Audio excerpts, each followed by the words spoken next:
નમસ્કાર.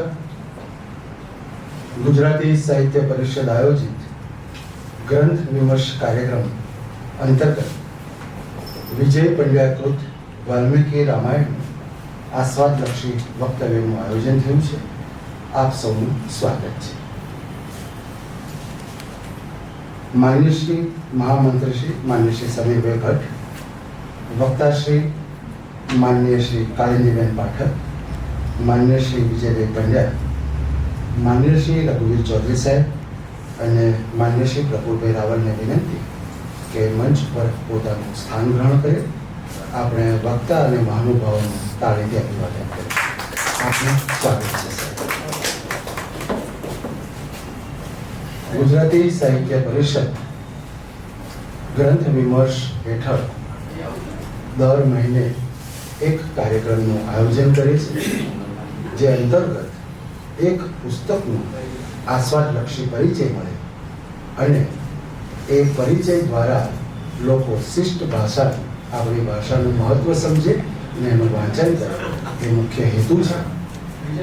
આજે ગ્રંથ વિમર્શ કાર્યક્રમ અંતર્ગત વિજય પંડ્યાકૃત વાલ્મીકી રામાયણનું આસ્વાદલક્ષી વક્તવ્ય કાલિંદીબેન આપશે અને પ્રતિભાવ રૂપે એમની કેફિયત એ સર્જક પોતે આપશે. એ રીતે કાર્યક્રમનું આયોજન કરવામાં આવ્યું છે. કાર્યક્રમનો પ્રારંભ કરીએ એ પહેલાં આપણે સ્વાગત કરીશું આજના જે વક્તા છે એમનું. તો માન્ય શ્રી ચૌધરી સાહેબને વિનંતી કે કાલિંદીબેન પાઠકનું પુસ્તકથી સ્વાગત કરે.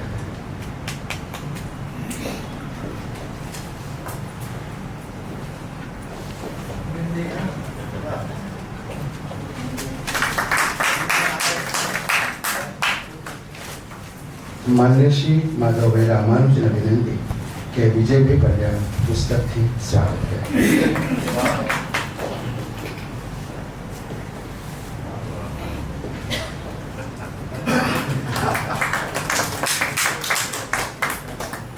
આભાર ચૌધરી સાહેબ. આભાર માધવભાઈ. કાર્યક્રમની ભૂમિકા અને આવકાર માટે ગુજરાતી સાહિત્ય પરિષદના મહામંત્રી માન્ય શ્રી સમીરભાઈને વિનંતી કરું. આ ભાવ અને ભૂમિકા રજૂ કરો. ખૂબ તાળીથી આપણે એનું અભિવાદન કરીશું. સ્વાગત છે.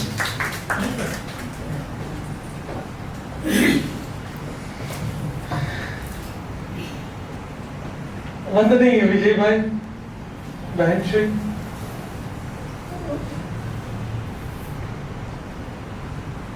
નાનપણમાં વાર્તાઓ વાંચતા, ઋષિઓની કથાઓ માતા પિતા કહેતા, એ જરા એમ લાગતું હતું કે ઋષિઓ કેવા હશે, કેમ આ ઋષિ કહેવાય. પછી થોડા સમજણા થયા અશ્વિનભાઈ, થોડું ભણ્યા, થોડું સમજ્યા, સાહિત્યમાં આવ્યા. એમએ બના કે ક્यों मेरी मिट्टी खराब की એ હાલત થઈ અને ખબર પડી કે ઋષિઓ આવા હોય, ઋષિઓ આવા હોય, આવા હોય, આવા હોય. મહામંત્રી તરીકે કંઈ બોલવાનું હવે આમ એવી ઈચ્છા ન થાય કે હું મારી વાત કરું. એક સબર અનુભૂતિ થાય કે બધા ઋષિઓની વચ્ચે આ ક્ષણે હું છું. ભૂમિકા આટલી જ હોય માધવભાઈ. આનાથી વિશેષ શું કહીએ. કેટલાક લોકો અને આમ આજના નથી હોતા, એ કાલજયી જીવન જીવતા હોય છે એના કર્મ દ્વારા.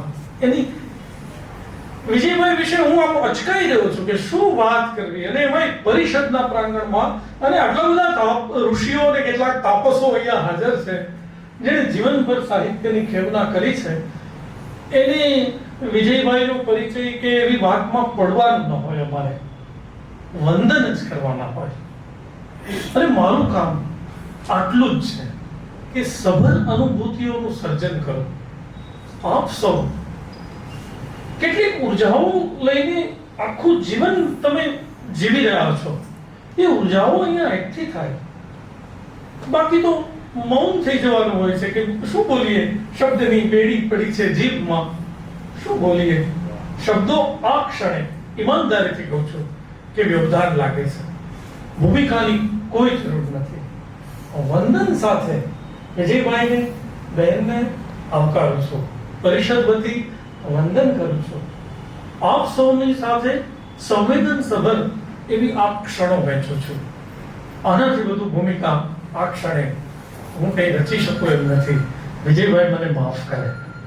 હા.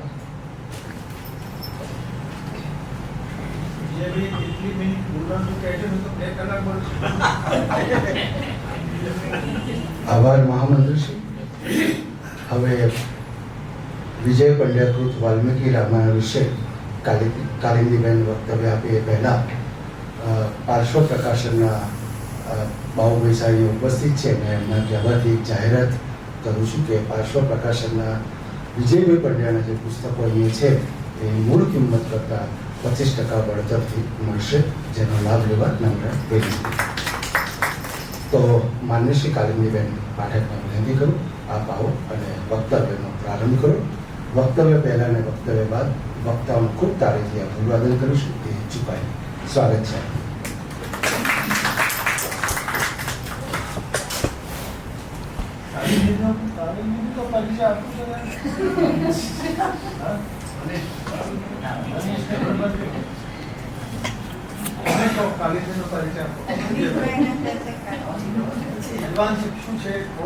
કાલિંદી આપણા એક તો હરિકૃષ્ણ પાઠક સાહેબની દીકરી છે. એસવી કોલેજમાં સંસ્કૃતના અધ્યાપિકા છે, તેજસ્વી અધ્યાપિકા છે. મારા પણ વિદ્યાર્થી રહી ચૂક્યા છે. શરૂઆતમાં જોડાયો ત્યારે પહેલા વર્ષે કાલિંદીબેન હતા. અધ્યાપિકા છે, વ્યાકરણના વિદ્યાર્થી છે આમ તો. અને હું જોઉં છું કે વિદ્યા વ્યાસંગી છે અને ભાષા વિજ્ઞાન પર પણ એ કામ કરે છે. અમે પેલી ઇન્ટરનેશનલ કોન્ફરન્સમાં પણ સાથે હતા, બેંકોક અમે ગયા ત્યારે ત્યાં પણ સરસ એમને પેપર પાણીનીય વ્યાકરણ શાસ્ત્રની તંત્રગત વ્યવસ્થા.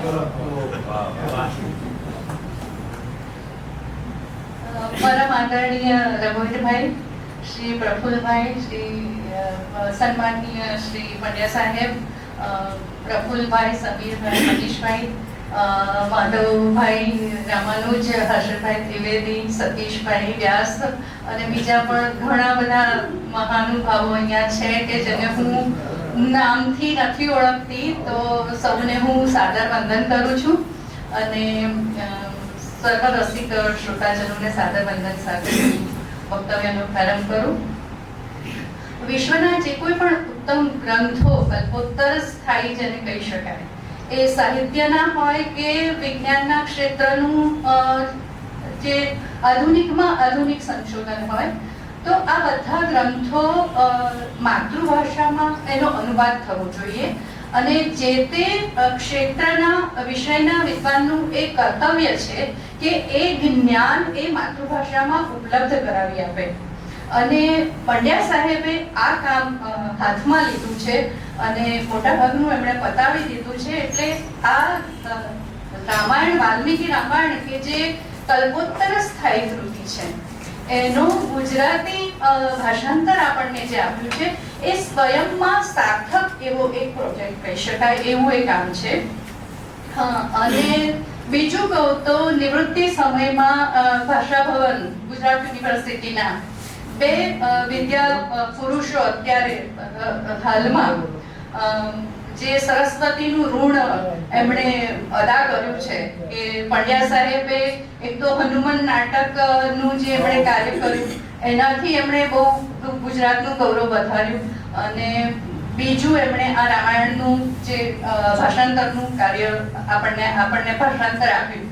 અને બીજું વસંતભાઈ ભટ્ટ સાહેબે કે જેમણે અભિજ્ઞાન શાકુંતલમની સમીક્ષિત આવૃત્તિ પંચરંગાવૃત્તિ પ્રગટ કરી. તો આ બંને રાષ્ટ્રપતિ સન્માનિત જે વિદ્યા પુરુષો છે, એમણે ભાષા ભવન સંસ્કૃત વિભાગનું જે સોલોમનબેને પરંપરા શરૂ કરી હતી, એ પરંપરા એમણે બરકરાર રાખી છે અને ગૌરવ એમણે વધાર્યું છે.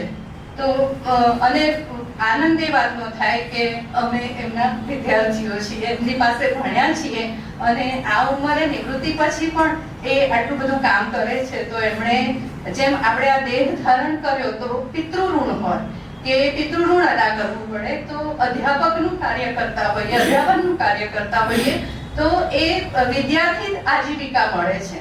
તો એ જે ઋણ છે, સરસ્વતીનું ઋણ છે, એમણે નિવૃત્ત થયા પછી પણ આટલું બધું કામ કરી અને એમણે એ અદા કર્યું છે. તાજેતરમાં પરમ વંદનીય શ્રી મોરારી બાપુએ એમને વાલ્મીકી પુરસ્કાર આપીને સન્માનિત કર્યા, એમનું ગૌરવ વધાર્યું, એ પણ બહુ જ આનંદની વાત છે. હવે પંડ્યા સાહેબના વિદ્યા જીવનના સારરૂપ આ સંપાદનનું અવલોકન કરીને એની વિશે મને આસ્વાદમૂલક વિવેચન કરવાની જે તક આપી છે એ માટે હું સાહિત્ય પરિષદની ચયન સમિતિનો ખૂબ જ આભાર માનું છું. રામાયણની સમીક્ષિત આવૃત્તિના 3 કાંડ, બાલકાંડ, અયોધ્યાકાંડ અને સુંદરકાંડના ગુજરાતી ભાષાંતર પ્રસ્તાવના સાથે પ્રકાશિત થઈ ચૂક્યા છે. એટલે 40% કામ આમ કહીએ તો લોકો સુધી પહોંચી ચૂક્યું છે અને બાકીના કાંડોનું અનુવાદ એમનો પતી ગયો છે. સાહેબ સાથે વાત થઈ તો એમણે કીધું કે અનુવાદ તો મારો પતી જ ગયો છે, આ પ્રસ્તાવના હું લખું છું અને એ પ્રસ્તાવનામાં એમણે જે એમની વિદ્વત્તા અને એમણે જે રજૂઆત કરી છે એ બધું હું વાત કરીશ તો એમાં વાર જ લાગે. એટલે બાકીનું કામ પણ એ આપણને ટૂંક સમયમાં આપશે અને આપણે બધાને એનો લાભ મળવાનો છે. હવે અહીંયા આગળ એમણે જે ભાષાંતર કર્યું છે એ વાલ્મીકી રામાયણની સમીક્ષિત આવૃત્તિનું ભાષાંતર છે. બીજું પહેલું ગુજરાતી ભાષાંતર છે. વિશ્વમાં અંગ્રેજી સિવાય બીજી કોઈ ભાષામાં એનું ભાષાંતર થયું નથી.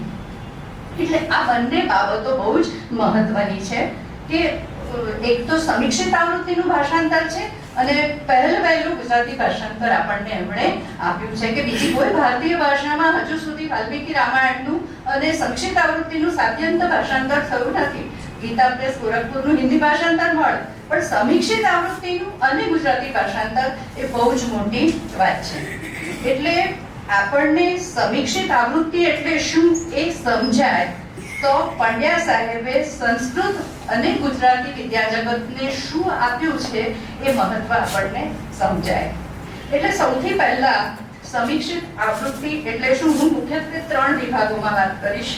એમાં પહેલા સમીક્ષિત આવૃત્તિ એટલે શું એ મુદ્દાની હું વિગતવાર માહિતી આપીશ. એ સંદર્ભમાં પંડ્યા સાહેબે પ્રસ્તાવનામાં જે હાયર ક્રિટિસિઝમના ઉદાહરણો ટાંક્યા છે એ હું સમયની મર્યાદા પ્રમાણે રજૂ કરીશ. બીજું, પંડ્યા સાહેબે એમના રામાયણ વિષયક વિશાળ વાંચનના સંદર્ભો આપ્યા છે અને એમણે અલંકાર, ભાષા, પાત્રાલેખન, રામાયણની આધાર સામગ્રી, ઉપજીવ્ય ગ્રંથો અને જે તે કાંડની વિશેષતાઓ વિશે એમણે ખૂબ સરસ વિવેચન કર્યું છે. તો એ મુદ્દાઓ પર પણ જે ધ્યાનાસ્પદ જે મુદ્દાઓ છે એનો હું અહીંયા ઉલ્લેખ કરીશ. અને ત્રીજું, એમણે ગુજરાતી ભાષાંતરની એમની જે ભાષા શૈલી છે એ વિશે હું વાત કરીશ કે જે અનુવાદ વિશે, ભાષાંતર વિશે આપણે વાત કરવા અહીંયા અત્યારે ઉપસ્થિત છીએ. હવે સમીક્ષિત આવૃત્તિ વિશે સમજવું હોય તો સંસ્કૃત સાહિત્ય અત્યંત પ્રાચીન સાહિત્ય છે અને એના 4 પ્રકાર છે: દ્રષ્ટ, પ્રોક્ત, ઉપખ્યાત અને કૃત. વેદો એ દ્રષ્ટ સાહિત્ય છે કે ઋષિ મુનિઓએ દર્શન થયું અને પછી શ્રવણ પરંપરાથી, શ્રુત પરંપરાથી એનો પેઢી દર પેઢી આગળ વધ્યા છે. અને જ્યાં પણ એમ લાગ્યું કે આ કંઈક ભેદ થયો એટલે એને શાખા ભેદ એવું નામ આપી દીધું બ્રાહ્મણોએ. એટલે તમને વેદમાં કોઈ દિવસ પાઠાંતર જોવા ના મળે. એ પછી પ્રોક્ત સાહિત્ય, પહેલે તબક્કે પ્રોક્ત સાહિત્ય પણ કૃત જ હોય છે, જેમ કે વાલ્મીકીનું રામાયણ, શ્રી વ્યાસનું મહાભારત. પછી મહાભારત છે એ ગણેશે લખ્યું અને વાલ્મીકીએ રામાયણ લખીને પછી લવકુશને આપ્યું અને પછી સૂતો અને એની પરંપરા દ્વારા, આખ્યાન પરંપરાથી એ આગળ વધતું ગયું. એટલે એ આખ્યાન પરંપરાથી આગળ વધતું ગયું એને કારણે મહાભારત જય જે 24,000 શ્લોકોનું કાવ્ય હતું, મહાભારત જે 24,000 શ્લોકોનું હતું એ આખ્યાન પરંપરાથી આગળ વધતા પ્રોક્ત સ્વરૂપે એ મહાભારત સંહિતા થઈ જાય છે. અને એ જ રીતે વાલ્મીકી રામાયણ પણ લવ અને કુશ અને પછી આખ્યાન પરંપરાથી આગળ વધે છે. એટલે એમાં અનેક પ્રકારના ફેરફારો ને બધું એમાં પ્રવેશી જાય છે. જે મૂળ હતું એ આપણે હવે શોધવાનું છે. પછી ભાસ, કાલિદાસ, ભભૂતિ એ બધું કૃત સાહિત્ય છે કે એમાં પણ અનેક પ્રક્ષેપો થયા છે, કારણ કે નાટકો હોય, રૂપકો ભજવાના હોય તો એમાં સ્ટેજ વર્ઝન્સ થાય અને પ્રેક્ષકો પ્રમાણે એમાં સુધારા વધારા થાય, એટલે એમાં પણ અનેક પ્રક્ષેપો થયા છે. એટલે હજારો વર્ષો પહેલા અને પાણીનીય વ્યાકરણનો જે કાળ વ્યવસ્થા છે એ એટલો જ અંશ ઉપખ્યાત કહેવાય છે. તો આ 4 પ્રકારનું સાહિત્ય, એમાં પ્રોક્ત જે છે એમાં બહુ જ બધા ફેરફારો, જે ઓરિજિનલ લખાયું છે, મૂળ સ્વરૂપે જે લખાયું છે, એમાં હજારો વર્ષોના અંતરાલ પછી પણ આપણી સુધી જ્યારે એ પહોંચે છે ત્યારે એમાં અનેક ફેરફારો થઈ જાય છે. હવે મુખ પરંપરાથી આગળ વધે છે, એમાં પણ ફેરફારો થાય છે. બીજું, લિખિત સ્વરૂપે જ્યારે એનો પ્રચાર અને પ્રસાર થવાનું શરૂઆત થઈ ત્યારે પણ એમાં અનેક ફેરફારો થઈ જાય. સભાન અને અભાન બંને પ્રકારના એમાં ફેરફારો થતા હતા. એક તો પ્રતિલિપિની પ્રતિલિપિ, હસ્તલિપિ હોય એમાંથી બીજી લિપિ કરે, એ માણસ બીજે જાય તો એમાંથી કોઈ બીજા ઉતારે, અને લિપિ આજે શારદા લિપિમાંથી કોઈ દેવનાગરીમાં ઉતારતા હોય તો શારદા લિપિનો થ અને દેવનાગરીનો શ સરખા હોય તો થનો શ પ્રથમનો પ્રશન થઈ જાય. તો આવા પ્રકારની ભૂલો થતી હતી. એ અભાન ભૂલોને કારણે બદલાઈ જતું હતું.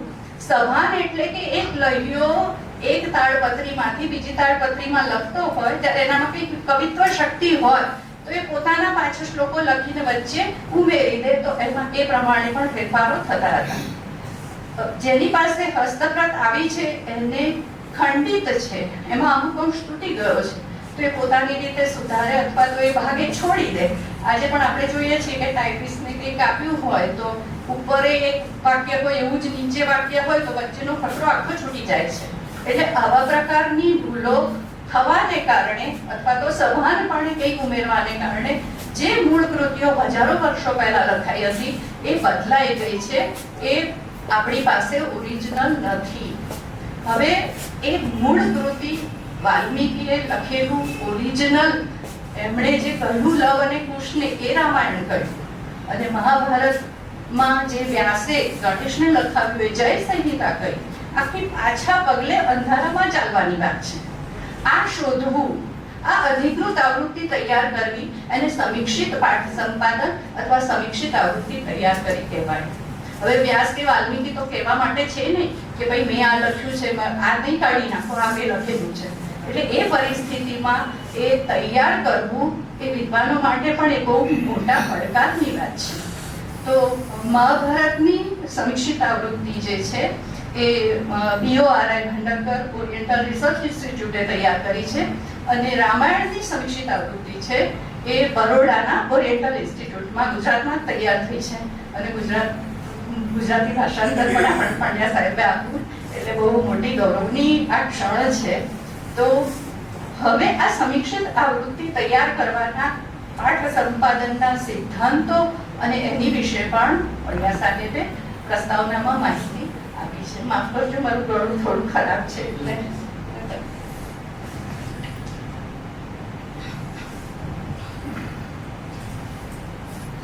તો સમીક્ષિત આવૃત્તિ વિશે પાંડ્યા સાહેબે પ્રસ્તાવનામાં સરસ માહિતી આપી છે, એમાંથી હું થોડો ઘણો પરિચય આપીશ. હવે 1952માં ઓરિએન્ટલ ઇન્સ્ટિટ્યૂટે મહાભારતની સમીક્ષિત આવૃત્તિ થઈ ગયા પછી એમાંથી પ્રેરણા લઈને રામાયણની સમીક્ષિત આવૃત્તિનું કામ શરૂ કર્યું. અને ગોવિંદલાલ ભટ્ટ, G.H. ભટ્ટની મુખ્ય સંપાદક તરીકે વરણી કરી અને એનું કાર્ય આરંભ્યું. આ હું નામજોગ અત્યારે ઉલ્લેખ પણ એટલા માટે કરું છું કે કેટલા બધા વિદ્વાનો કેટલું બધું કામ કરીને ગયા છે, આખી જિંદગી એની પાછળ ખર્ચી નાખી છે. આપણે અત્યારે એમનું નામ નહીં બોલીએ તો કોણ બોલશે? આપણે એના નામનો ઉલ્લેખ કરી અને આપણે એક ઋણ ચૂકવીએ કે આપણે તો સમીક્ષિત આવૃત્તિના જે શ્લોકો જોઈએ ભણી લઈએ છીએ, પણ આ કરનાર વ્યક્તિ કોણ છે એ આપણે અત્યારે હું એવું માનું છું, એટલે અત્યારે એનો ઉલ્લેખ પણ કરું છું. તો 1954માં ગુડી પડવાની મંગલ તિથિએ મહારાજા સયાજીરાવ યુનિવર્સિટીના કુલપતિ શ્રીમતી હંસાબેન મહેતાના હાથે બાલકાંડનો પહેલો શ્લોક લખ્યો અને આ વિભાગની કાર્યવાહી ઓફિશિયલ ત્યાં શરૂ કરી અને 6 વર્ષ પછી 1960માં ગુડી પડવાને દિવસે જ G.H. ભટ્ટ સંપાદિત બાલકાંડની સમીક્ષિત આવૃત્તિ પ્રગટ થઈ. આ કાર્ય દરમિયાન G.H. ભટ્ટનું અવસાન થઈ ગયું હતું, એટલે બાકીનું કાર્ય પછી ડોક્ટર ઉમાકાંત શાહે સંભાળ્યું અને કયા કાંડની સમીક્ષિત આવૃત્તિ કોણે તૈયાર કરી છે એ આપણે જાણવું જોઈએ. Doctor P.N. વૈદ્યે અયોધ્યા કાંડ, ડોક્ટર P.C. દિવાનજીએ અરણ્યકાંડ, આચાર્ય શ્રી ડોલરરાય માકડે કિષ્કિંધા કાંડ અને પ્રોફેસર G.C. ઝાલાએ સુંદરકાંડની સમીક્ષિત આવૃત્તિઓ પ્રગટ કરી અને ડોક્ટર ઉમાકાંત શાહે 1975માં ઉત્તરકાંડની સમીક્ષિત આવૃત્તિ તૈયાર કરી.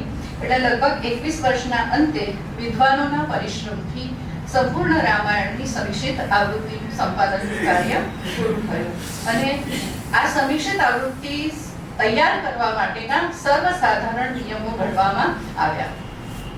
તો એમાં સૌથી પહેલા જે બેઝિક કામ હોય જેમ ઓવર ક્રિટિસિઝમ કે એમાં હસ્તપ્રતો પહેલા વિશ્વમાંથી બધે ભેગી કરવામાં આવી કે આખા વિશ્વમાંથી રામાયણ, કારણ કે જર્મનીમાં ઘણું બધું જતું રહ્યું હતું, બ્રિટનમાં ઘણું બધું જતું રહ્યું હતું, નેપાળમાંથી મળે, તો આખા દુનિયામાંથી જ્યાં જ્યાંથી હસ્તપ્રતો રામાયણની મળે ત્યાંથી ભેગી કરવામાં આવી અને લગભગ 2000 જેટલી હસ્તપ્રતો મળી આવી અને આમાંથી છેલ્લે 86 હસ્તપ્રતો એવી હતી કે જેનો ઉપયોગ કરી શકાય એવી હતી. તો આ 86 હસ્તપ્રતો તારવી જુદી, પણ એમાંથી પણ અમુક કાંડમાં 31 જેટલી હસ્તપ્રતો વાપરી છે, અમુક કાંડમાં 29 જેટલી હસ્તપ્રતો વાપરી છે કે જ્યાં જેનો ઉપયોગ જે રીતે કરી શકે એ રીતે એનો ઉપયોગ કર્યો છે.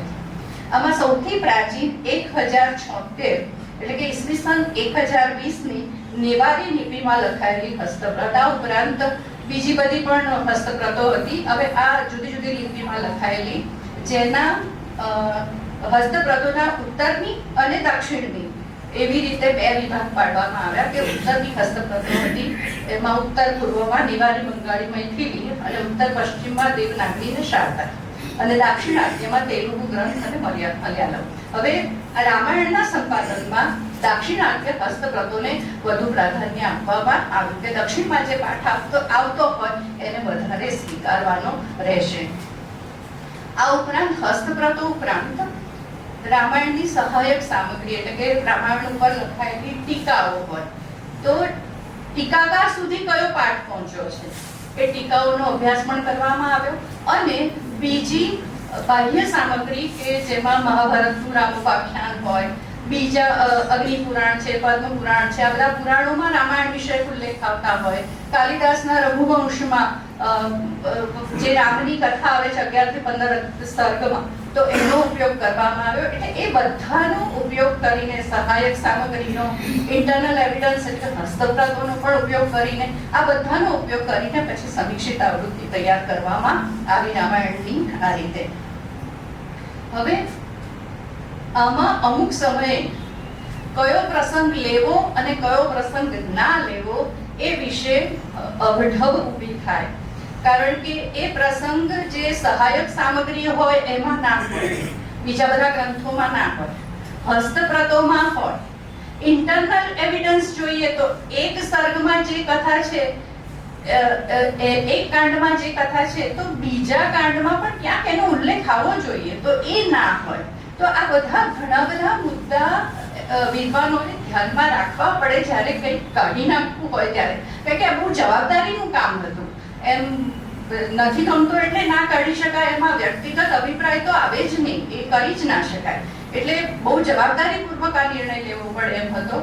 અને આમાં કયા કયા આવા કેટલા બધા પ્રસંગોનું લિસ્ટ પંડ્યા સાહેબે આપ્યું છે અને એની વિસ્તારથી એમણે ચર્ચા કરી છે અને એ માટેના લેવા માટેના કારણો, કોઈ પ્રસંગ હોય તો ન લેવા માટેના કારણો, અને લીધો તો એમનો પોતાનો વ્યક્તિગત વિરોધ હોય તો એ વિરોધ પણ એમણે બહુ જ ટૂંકમાં નિર્દેશ કરી દીધો છે. એ રીતે આ બધી જ બાબતો એમણે એમના ગ્રંથની પ્રસ્તાવનામાં ખૂબ જ ડિટેલથી જણાવી છે. તો આ બધા પ્રસંગોમાંથી હું ખાલી એક સુરસા પ્રસંગની હું વાત કરીશ, કારણ કે બહુ જ ઇન્ટરેસ્ટિંગ પ્રસંગ છે અને તમે વાંચો તો તમને ખબર પડે કે પંડ્યા સાહેબનું કેટલું વિશાળ વાંચન છે. પાશ્ચાત્ય વિદ્વાનો, ભારતીય વિદ્વાનો, બધી જ રામાયણ પરની ટીકાઓ અને બધાના પાછા સંદર્ભ હોય. આજે હું આગળ બધી વાત સંદર્ભો સાથે કરું છું. તો સુરસા પ્રસંગ છે એમાં સમીક્ષિત આવૃત્તિમાં કેમ લીધો છે? એકચ્યુઅલી આ સુરસા પ્રસંગ એક તો હસ્તપ્રતોમાં મળે છે. બીજું એ કે સુરસા નામની રાક્ષસી હનુમાનની પરીક્ષા લે છે હનુમાન જ્યારે જતા હોય છે ત્યારે. હવે આગળ સુગ્રીવ જ્યારે રસ્તો બતાવતા એટલે વાત કરતા હોય છે હનુમાનને કે રસ્તામાં કોણ આવશે, શું આવશે, તો સિંહિકાનો ઉલ્લેખ આવે છે. પછી આગળના બીજા સંદર્ભોમાં મૈનાક પર્વતનો ઉલ્લેખ આવે, બીજા બધા પુરાણોમાં મૈનાક પર્વતની વાત આવે. પણ આ સુરસાની વાત જે છે એ રામાયણ મંજરી સિવાય બીજા કોઈ ગ્રંથમાં નથી, રામોપાખ્યાનમાં નથી, બીજા પુરાણોમાં નથી, કે આગળ સુગ્રીવ જે વાત કરતા હોય હનુમાનજીને એમાં પણ નથી. એ તો કોઈને તમે રસ્તો બતાવ્યો હોય તો એ આખા એને વાત કરે છે તારે આ રીતે જવાનું છે, વચ્ચે વચ્ચે આવશે તો સિંહિકાનો ઉલ્લેખ છે ને સિંહિકા આવે છે, મૈનાકનો ઉલ્લેખ છે ને મૈનાક આવે છે. તો સુરસા આવે છે પણ સુરસાનો ક્યાંય ઉલ્લેખ નથી. એટલે પછી આને લેવો કે ના લેવો? તો ઝાલા સાહેબે એટલા માટે લીધો છે કે એમનું કહેવું એવું છે કે દેવોએ હનુમાનજીના માર્ગમાં એ ઉત્પન્ન એટલે એને કીધું છે કે તું હનુમાનજીના માર્ગમાં જા અને અમારે એ જોવું છે કે એટલે કે દેવ બધા ગંધર્વો બધા એમ કે છે દેવ માતા સુરસાને કે તું આકાશને અડેવું મોડું કર, રાક્ષસી રૂપ ધારણ કર અને એના માર્ગમાં તું ક્ષણવાર વિઘ્ન કર. એટલે કહે છે કે અમારે એના બળનું માપ કાઢવું છે. એ કાં તો ઉપાય કરશે અને કાં તો વિષાદ પામીને બેસી જશે. એટલે હનુમાન માર્ગમાં આવે છે અને પછી એ વિશાળ એનું મોઢું કરે છે. એટલે હનુમાનજી એને પહેલા તો કહે છે કે મને જવા દે, હું તો આ કામથી જાઉં છું, પણ પેલી કહે છે ના તારે મારે આદેશ છે તારે મારા મોઢામાં પ્રવેશવાનું છે. એટલે પેલી 10 યોજન કરે છે, પછી 20 યોજન કરે છે, પછી 100 યોજન કરે છે. તો પછી હનુમાનજી એની સામે પણ જ્યારે 100 યોજન કરે છે એટલે હનુમાન એકદમ સૂક્ષ્મ રૂપ ધારણ કરી મોઢામાંથી બહાર નીકળી જાય છે. પછી કહે છે કે તારા મોઢામાં મારે આવવાનું હતું ને એ મેં પૂરું કરી લીધું. એટલે પેલા પછી ખુશ થઈને કહે છે કે હા તો હું તને આશીર્વાદ આપું છું કે તું જાનકીના કામ માટે જા. હવે આ પ્રસંગ લેવો કે નહીં, કારણ કે બીજે બધે નથી, બીજે એનો ઉલ્લેખ પણ નથી, પણ ઝાલા સાહેબે એટલા માટે લીધો કે એક તો એ હસ્તપ્રાતોમાં હતો અને બીજું એ કે દેવોએ એને માર્ગમાં એને નિર્માણ કર્યું છે. એટલે જ્યારે સુગ્રીવ વાત સમજાવતા હશે ત્યારે તેઓએ નહીં વિચાર્યું હોય કે આ હનુમાનજી જાય છે ત્યારે વચ્ચે મૂકી દઈએ. આપણને કોઈએ રસ્તો બતાવ્યો હોય કે આમ ડાબે જજો ને જમણે જજો, પણ રસ્તામાં ઝાડ પડી ગયું હોય, ડાયવર્સન હોય તો આપણે જુદા રસ્તે જવું પડે. એટલે આ જે છે એ અચાનક આવે તેવું ઊભા કરેલું છે. એટલા માટે આ હોઈ શકે એમ વિચારીને ઝાલા સાહેબે આ પ્રસંગને લીધો છે. એટલે વિદ્વાનો એ કેવું અને બધું પંડ્યા સાહેબે શ્લોકોના ઉદાહરણ સાથે સંદર્ભ સાથે નોંધ્યું છે કે તમે પત્તા બી ના ત્યાં તમને મળી જાય. એટલે એ બહુ જ ખરેખર ક્ષણે ક્ષણે પંડ્યા સાહેબ એટલું મને મારો આદર ઘૂંટાતો જતો હતો જે હું વાંચતી હતી એમ. અને અહીંયા એક તિલક છે કે ટીકાકારના સંદર્ભ પણ એટલે લખ્યા છે કે પેલી 100 યોજન સુધીની થાય છે ને તો ત્યાં ટીકાકાર એમ લખે છે શતયોજનમ આયતત્વે વાનરે લંકા વાસીભિષ્ટ જ્ઞાતઃ સ્યાત ઇતિ વિરોધાર્થ. કે છે કે આ 100 યોજન ના થાય તો લંકાવાસીઓને દેખાઈ જાય. એટલે કે આ બધા વર્ણનો કેવા છે, અવાસ્તવિક છે ને પ્રક્ષિપ્ત છે. બીજા એક ટીકાકાર તો એવું લખે છે ઇદમ અતિ સુશ્લિષ્ટ પ્રક્ષેપ સ્થલમ. અહીંયા આગળ પેલા કથાકાર કથા કરવા બેઠા હોય અને એને મજા પડી જાય એટલે પેલા આમ વર્ણન કરતા જ જાય, મોટા કરતા જ જાય, પેલા સાંભળવા વાળાને મજા પડતી જાય. એટલે આ પ્રક્ષેપ સ્થળ છે અને બહુ ઇઝીલી ઘુસાડી શકાય. એટલે આ બધા સંદર્ભો પંડ્યા સાહેબે એમની પ્રસ્તાવનામાં જ્યાં મુદ્દાની ચર્ચા કરી છે તે બધે એમણે લખ્યા છે. એટલે આ હાયર ક્રિટિસિઝમ છે અને હાયર ક્રિટિસિઝમને અંતે આ જે છે એ એમણે લીધો છે. બીજો એક કાક પ્રસંગ છે, એની વિશે એમણે ધ્યાનાકર્ષક નોંધ લીધી છે કે સીતા સુંદરકાંડમાં હનુમાન સમક્ષ ચિત્રકૂટમાં બનેલો પ્રસંગ, એટલે અયોધ્યા કાંડમાં ખરેખર એનું વર્ણન આવતું હોય એ આખું વર્ણન કરે છે. હવે એમાં અમુક અપ્રત્યક્ષ અને અમુક પ્રત્યક્ષ, એટલે સેકન્ડ પર્સનમાં, એટલે સામસામી એ જીવતી જ હોય એ ઘટના એ રીતે બોલે છે, જ્યારે અમુક એ વર્ણન કરતી હોય એ રીતે બોલે છે. તો અહીંયા આગળ એમણે ઝાલા સાહેબે અર્થઘટનની સંગતિ બેસાડવા માટે અમુક જગ્યાએ જે અપ્રત્યક્ષ જે ત્રીજા પુરુષના ક્રિયાપદ છે એને એમણે મધ્યમ પુરુષમાં બદલ્યા છે અને આખો પ્રત્યક્ષ પાઠ લીધો છે. એટલે મને એવું લાગે છે કે આખો પ્રત્યક્ષ જે પાઠ છે ને એ આપણે વાંચીએ તો એવું લાગે છે કે સીતા આ આખી ઘટના જીવે છે. એ રામથી જુદી પડી જ નથી, એ રામની સાથે જ છે, રામની સાથે જીવી જ રહી છે. એક ક્ષણે પણ એ સભાન જ નથી કે અત્યારે એ હનુમાનને કંઈક કહી રહી છે અને એ અશોક વાટિકામાં છે.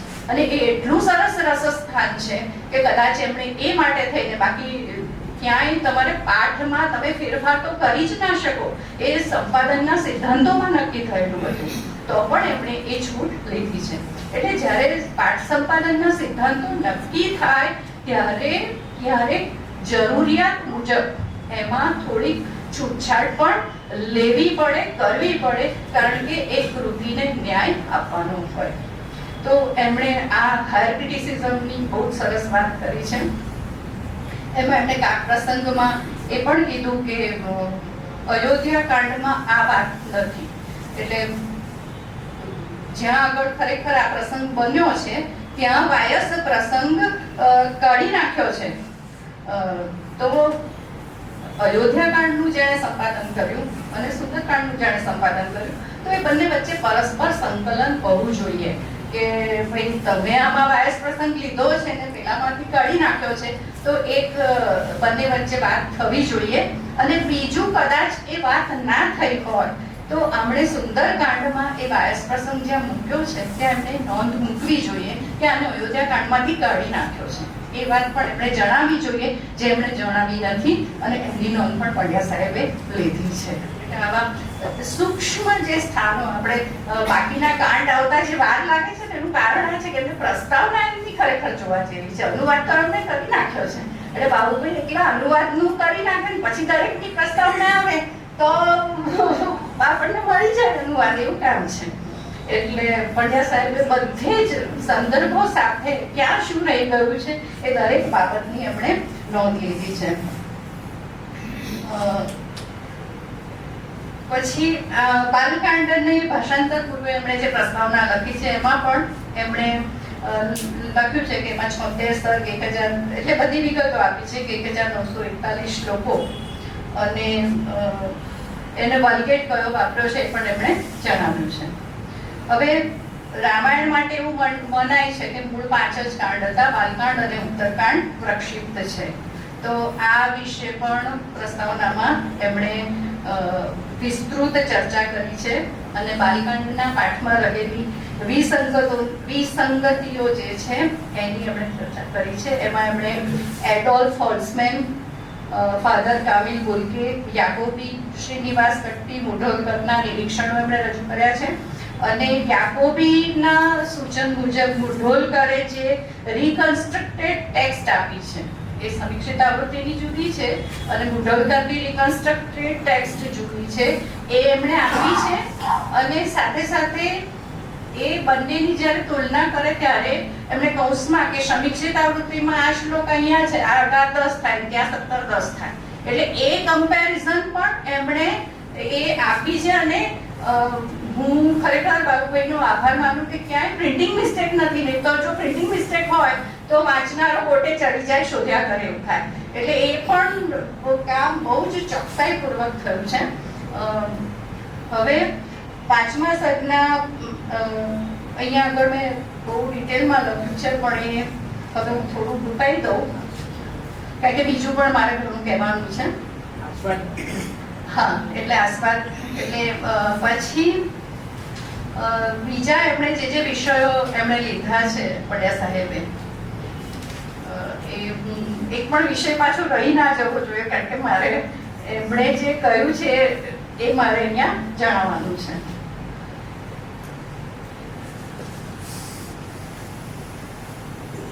પછી એમણે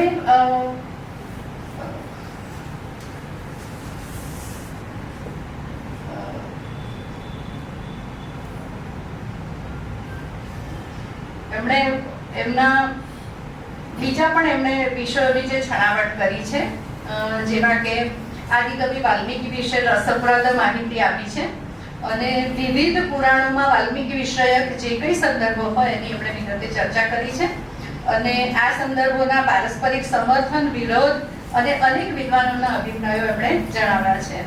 એમાં વાલ્મીકીની સાથે ભાર્ગવ નામ કઈ રીતે જોડાયું એની એમણે સરસ વાત કરી છે કે મહાભારત પેલું ચ્યવન ઋષિનું જે આખ્યાન છે, તો ચ્યવન એ ભાર્ગવના પુત્ર છે, એ પણ વાલ્મીકી એટલે રાફડામાંથી નીકળ્યા હતા અને આ વાલ્મીકી પણ રાફડામાંથી નીકળ્યા હતા, એટલે એ ભાર્ગવ હતા, તો એ ભાર્ગવ નામ કદાચ આમની સાથે જોડાઈ ગયું હોય એ એક વાત પણ એમણે સરસ રીતે રજૂ કરી છે. અને સાથે સાથે અનેક સંદર્ભો વાલ્મીકી વિશે એમણે આપ્યા છે, જેમ કે સ્કંદ પુરાણની 4 વાર્તા, આનંદ રામાયણ, ઉડિયા મહાભારત, વિષ્ણુ ધર્મોત્તર પુરાણ, તત્વસંગ્રહ રામાયણ, અધ્યાત્મ રામાયણ, આ બધા જ ગ્રંથોમાંથી એમણે વાલ્મીકીના જીવન વિશે અનેક રસપ્રદ વાર્તાઓ રજૂ કરી છે. અને રામાયણનું કર્તૃત્વ વાલ્મીકીનું જ છે એ વિશે બાલકાંડ અને ઉત્તરકાંડના સંદર્ભોમાં પણ એમણે લેખમાં આપ્યા છે. જો કે એમણે એ પણ કહી દીધું છે કે સમીક્ષિત આવૃત્તિમાં આ લીધા નથી, એટલે એમણે કશું છુપાયું પણ નથી, કહેવા જેવું કહી બી દીધું છે અને કશું છુપાયું બી નથી. અને અમુક મુદ્દા એવા કીધા છે કે જે સંશોધન માટે એમણે ખુલ્લા મૂકી દીધા છે. કે યાકોબીના જે એમણે અમુક દલીલોની ચર્ચા કરી છે કે યાકોબી જાણતા હોવા છતાં કે અયોધ્યા કાંડમાં સીતા ચોખ્ખું લક્ષ્મણ માટે એમ કહે છે કે લક્ષ્મણના લગ્ન થયા હતા અને તો યાકોબી અકૃતદાર એટલે એ શબ્દ પકડીને કે લક્ષ્મણ પરણેલા નહોતા એ પકડી રાખે છે.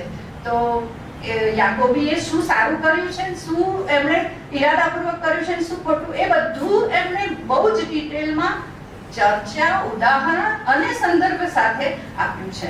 એટલે આવી વાતો એમણે સંશોધનના વિશેષ અવકાશ માટે પણ કે હવે તમે સંશોધન કરો, શોધો, એ રીતે એમણે મૂકી દીધી છે.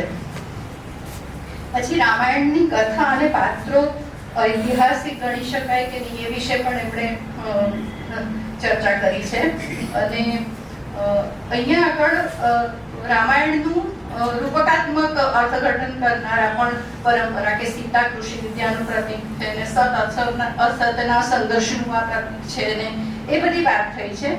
એમાં એમણે યાકોબીનું એ પ્રકરણ જે છે એમાં એમણે યાકોબીનું એક વાક્ય મૂક્યું, એક એમનો અભિપ્રાય મૂક્યો કે જે આ રૂપકાત્મક અર્થઘટન જે લોકો કરે છે એની હાંસી ઉડાવે છે. અને એ યાકોબીના અભિપ્રાય સાથે એમણે એ પ્રકરણ પૂરું કરી દીધું. પોતાનો કોઈ અભિપ્રાય આપ્યો નથી, પણ એ એમણે અભિપ્રાયથી વાત મૂકી અને પોતાનો અભિપ્રાય આડકતરી રીતે બહુ મર્મ ભરી રીતે એમણે રજૂ કરી દીધો છે. યાકોબીનું છે એમાં એ દ્વારા એમણે સૂચવી દીધું કે રામાયણની કથા જે છે એ જીવાઈ ગઈ છે, ઐતિહાસિક જ છે, આ કોઈ રૂપકાત્મક કે એવી વાત નથી. એટલે આ પ્રકરણ એમણે ગૌરવ ભર્યા મૌન સાથે પૂરું કર્યું છે અને સૂચવી દીધું છે કે રામકથા અને પાત્રો ઐતિહાસિક છે, ભલે પુરા કથાઓથી ભરપૂર હોય. એમણે જ્યાં જરૂર લાગે ત્યાં સાર ચર્ચા કરી છે, અમુક પ્રકરણ બિનજરૂરી સાર ચર્ચાથી દૂર રાખ્યા છે. એમની સર્જનાત્મક વિવેચનની દ્રષ્ટિ પ્રૌઢ છે. પંડ્યા સાહેબની સંશોધક દ્રષ્ટિ અને સર્જનાત્મક વિવેચનની કલમે ગુજરાતી સર્જનાત્મક વિવેચન અને અનુવાદ સાહિત્ય એમ બંનેને સમૃદ્ધ કર્યું છે. વિવિધ પ્રકરણોનો અભ્યાસ કરતા જણાઈ આવે છે કે રામાયણ ઉપર સંશોધન કરી રહેલા કોઈ પણ વિદ્યાર્થીને, અધ્યાપકને ક્યાં કેટલું કામ થયું છે એની ઓન હેન્ડ વિગતો આમાં મળી રહે છે. એટલે આ રેફરન્સ બુક નહીં પણ રેફરન્સ બેંક છે એમ કહી શકાય એવું છે. રામાયણની આધાર સામગ્રી અને ઉપજીવ્ય ગ્રંથો વિશે પણ એમણે માત્ર ગ્રંથનો ઉલ્લેખ નથી કરી દીધો, પણ કયા ગ્રંથમાં શું છે એની પણ એમણે ડિટેલ, એટલે આ બધું જ એમણે વાંચ્યું છે. એમને એ માત્ર નામ ને લિસ્ટ આપી દીધું છે એવું નથી.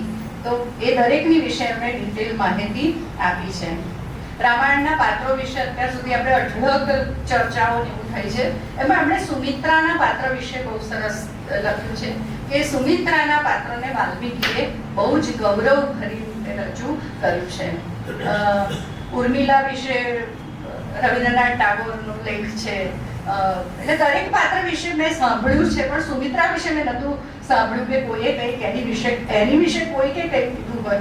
પટેલ સાહેબ, તમે સુમિત્રાને પણ ન્યાય આપી દીધો કે વાલ્મીકીએ સુમિત્રા જ્યારે નામ જાય છે વનવાસ, ત્યારે કૌશલ્યા બહુ જ રોકકળ કરે છે અને દુઃખી છે, પણ સુમિત્રા બહુ જ સ્વસ્થ છે અને એને ગૌરવ કહે છે કે સત્યના પાલન માટે જાય છે, તમે એને સરસ રીતે વિદાય કરો.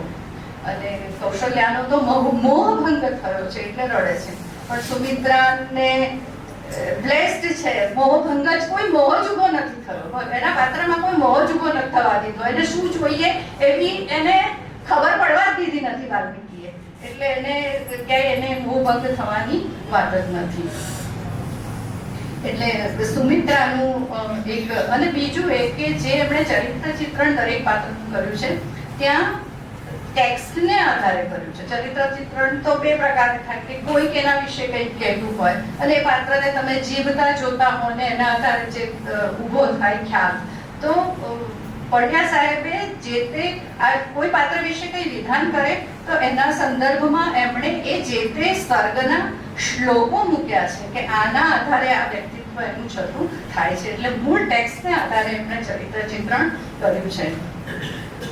પછી સાહિત્ય સ્વરૂપ વિશે પણ એમણે ચર્ચા કરી છે અને વિવિધ રસસ્થાનોને પ્રસંગક પાત્ર દર્શાવવા ઉપરાંત અલંકારો વિશે પણ ચર્ચા કરી છે. એમણે પ્રસ્તાવનામાં વાલ્મીકીએ પ્રયોજનનું વૈવિધ્ય, ઔચિત્ય એની વિશે વિગતે વાત કરી છે અને પછી ઉપમાઓ અને ઉદાહરણો સાથે વર્ગીકૃત કરીને દર્શાવી છે. આ ઉપરાંત રૂપક, એકાવલી, ઉત્પ્રેક્ષા જેવા અલંકારોની પણ ચર્ચા કરી છે. હવે એક એમણે બહુ સરસ વાત કરી છે કે રામાયણમાં ઘણા બધા વર્ણનો એવા છે કે એકના એક સૂરને ઘૂંટવામાં આવતો હોય એવા વર્ણનો છે અને પુનરુક્તિ વારંવાર તમને જોવા મળે. તો આ જે પુનરુક્તિઓ કે એકનો એક ભાવ ઘૂંટનારા જે વિધાનો છે એ શ્રોત્રપેય છે, કાનને સાંભળવા ગમે એવા છે, કંટાળો નથી આવતો. આમ કાન આમ અપેક્ષા રાખે હમણાં આવશે, હમણાં આ વાક્ય આવશે, હમણાં આ વાક્ય આવશે, એમ તમને સાંભળતા સાંભળતા જે શ્રોતા છે એને સાંભળવાની વધારે ને વધારે અભિલાષા રાખે એવા એ વર્ણનો છે. અને એ વર્ણનો એવું સાબિત કરે છે કે મૂળ આ રામાયણ આખ્યાન કાવ્ય હતું, શ્રાવ્ય કાવ્ય હતું. એટલે આ આખી વસ્તુને એમણે એ સંશોધન એનું મૂક્યું છે કે આ એ શ્રોત્રપ્રિય છે, એ સાબિત કરે છે કે આ મૂળ એ શ્રાવ્ય કૃતિ હતી. એમણે સુંદરકાંડમાં પણ કાવ્ય ઘન ગહન અશોકવન શીર્ષક હેઠળ એની વિશેષતાઓ ચર્ચી છે અને એમણે જ્યાં જ્યાં આવા વિવેચન કર્યું છે ત્યાં એમની ભાષા એટલી સરસ છે કે એક પેરેગ્રાફનું આખો અહીંયા એમનો હું વાંચું છું. અભિજ્ઞતા અને સહજતાના બે કિનારાઓ વચ્ચે વાલ્મીકીનો સર્જન ચેતનાનદ વહે છે અને તેના અનેક રમણીય વિવર્તો આપણને નિહાળવા મળે છે. સર્વે શબ્દ લખ્યો છે નિહાળવા મળે છે, કારણ કે એમણે આગળ જે ઉદાહરણો મૂક્યા છે ને એ વર્ણનો વાંચો ને તો તમને નજર સામે દ્રશ્યો કરે, એટલે દ્રશ્ય તાદૃશ થાય એવા ચિત્રો છે, એના સંદર્ભમાં એમનું આ વિવેચન છે. એટલે એમણે નિહાળવા મળે છે એવો શબ્દ લખ્યો છે. પણ આટલા માત્રથી કૃતિ સુંદર બની શકે છે, કલાત્મક બની શકે છે, પણ મહાન નહીં. સુંદરકાંડ કૃતિ તરીકે અને કાવ્ય તરીકે નિરતિશય રમણીય છે, પણ સાથે સાથે તે એક રામાયણ એ મહાકાવ્યનો એક મહાન કાંડ સુંદરકાંડની સાથે સાથે બની શક્યો છે. સુંદરે કિન્ન સુંદરમ તો યથાર્થ જ છે, પણ સાથે સાથે સુંદરે મહત્વ પણ છે અને આનું મુખ્ય કારણ પ્રેમનું એક વિશિષ્ટ નિરલ નિસ્યંદિત વિભાવન છે, જે કૃતિને કેવળ ફેન્ટસી, કપોળકલ્પિત, અવાસ્તવિક કક્ષાએથી અધ્ધર ઉઠાવી ઉદાર, રમણીય, માનવીય ઊંચી ધરાતલ પર ઉઠે છે અને તે છે સુંદરકાંડમાં અનુસ્યુત રહેલા પ્રેમનું ક્ષેત્ર, જેમાંથી સુંદરકાંડના કાર્યવેગનો વિસ્ફોટ થાય છે.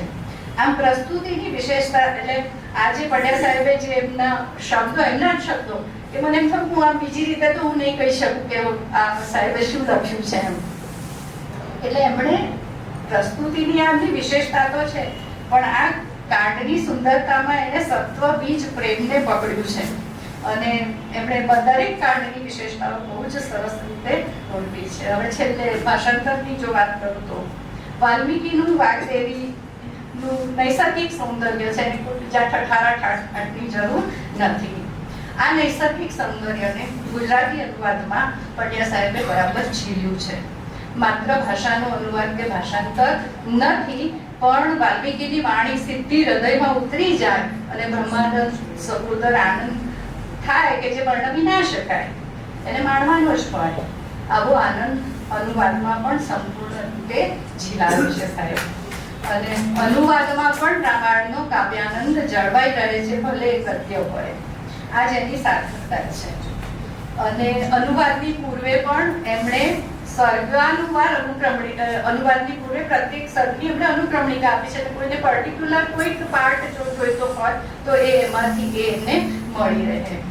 એટલે સમગ્રપણે જોઈએ તો કથા પરિચયથી લઈને સમીક્ષિત આવૃત્તિ, ઉચ્ચતર સમીક્ષા, રામાયણનું સ્વરૂપ, પાત્રો, સમય, આધાર સામગ્રી, ઉપજીવ્ય ગ્રંથ જેવા અનેક વિષયોની છણાવટમાં એમની વિદ્વત્તા તો જોવા મળે છે.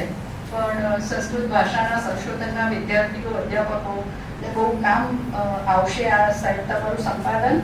અને સમગ્ર વિશ્વમાં સમીક્ષિત આવૃત્તિનો આ ગુજરાતી અનુવાદ તમે આપ્યો છે એ ગુજરાતી પ્રજા માટે બહુ જ મોટી ઉપલબ્ધિ છે. વધુ ગૌરવની વાત એ છે કે સમીક્ષિત આવૃત્તિ પણ મેં કહ્યું હમણાં કે એ બી ગુજરાતમાં થઈ અને પહેલો ગુજરાતી અનુવાદ પણ આપણે અહીંયા થયો, એટલે એ બહુ ગૌરવમાં યશકલગી ઉમેરાઈ છે.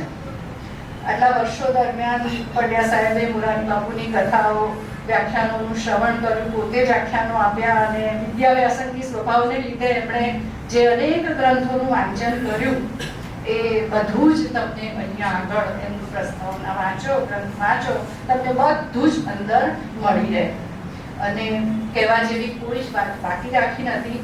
વિવાદાસ્પદ મુદ્દો છુપાવ્યો નથી, સંશોધનના અવકાશ માટે એમણે મૂકી દીધો છે.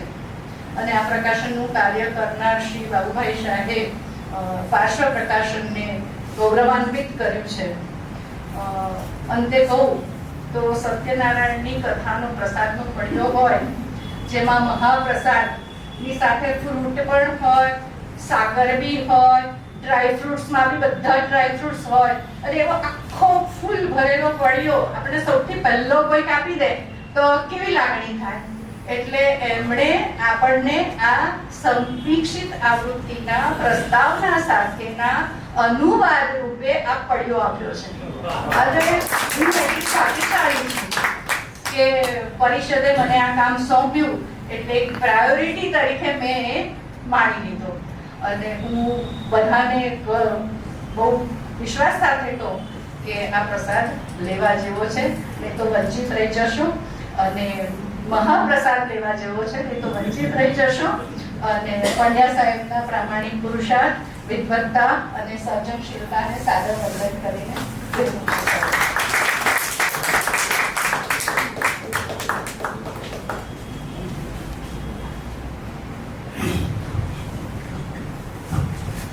માન્ય શ્રી કાલિંદીબેને જે એમને ફાળવેલ સમય હતો એમાં પણ આ ગ્રંથ વાલ્મીકી રામાયણ વિશે તમામ રસસ્થાનોને તમામ રીતે એમનો ઉચિત ન્યાય એમના વક્તવ્યથી કે આપણે વિશેષ પ્રાપ્તિ હોય તેની ખૂબ તાળથી અભિવાદન કર્યું.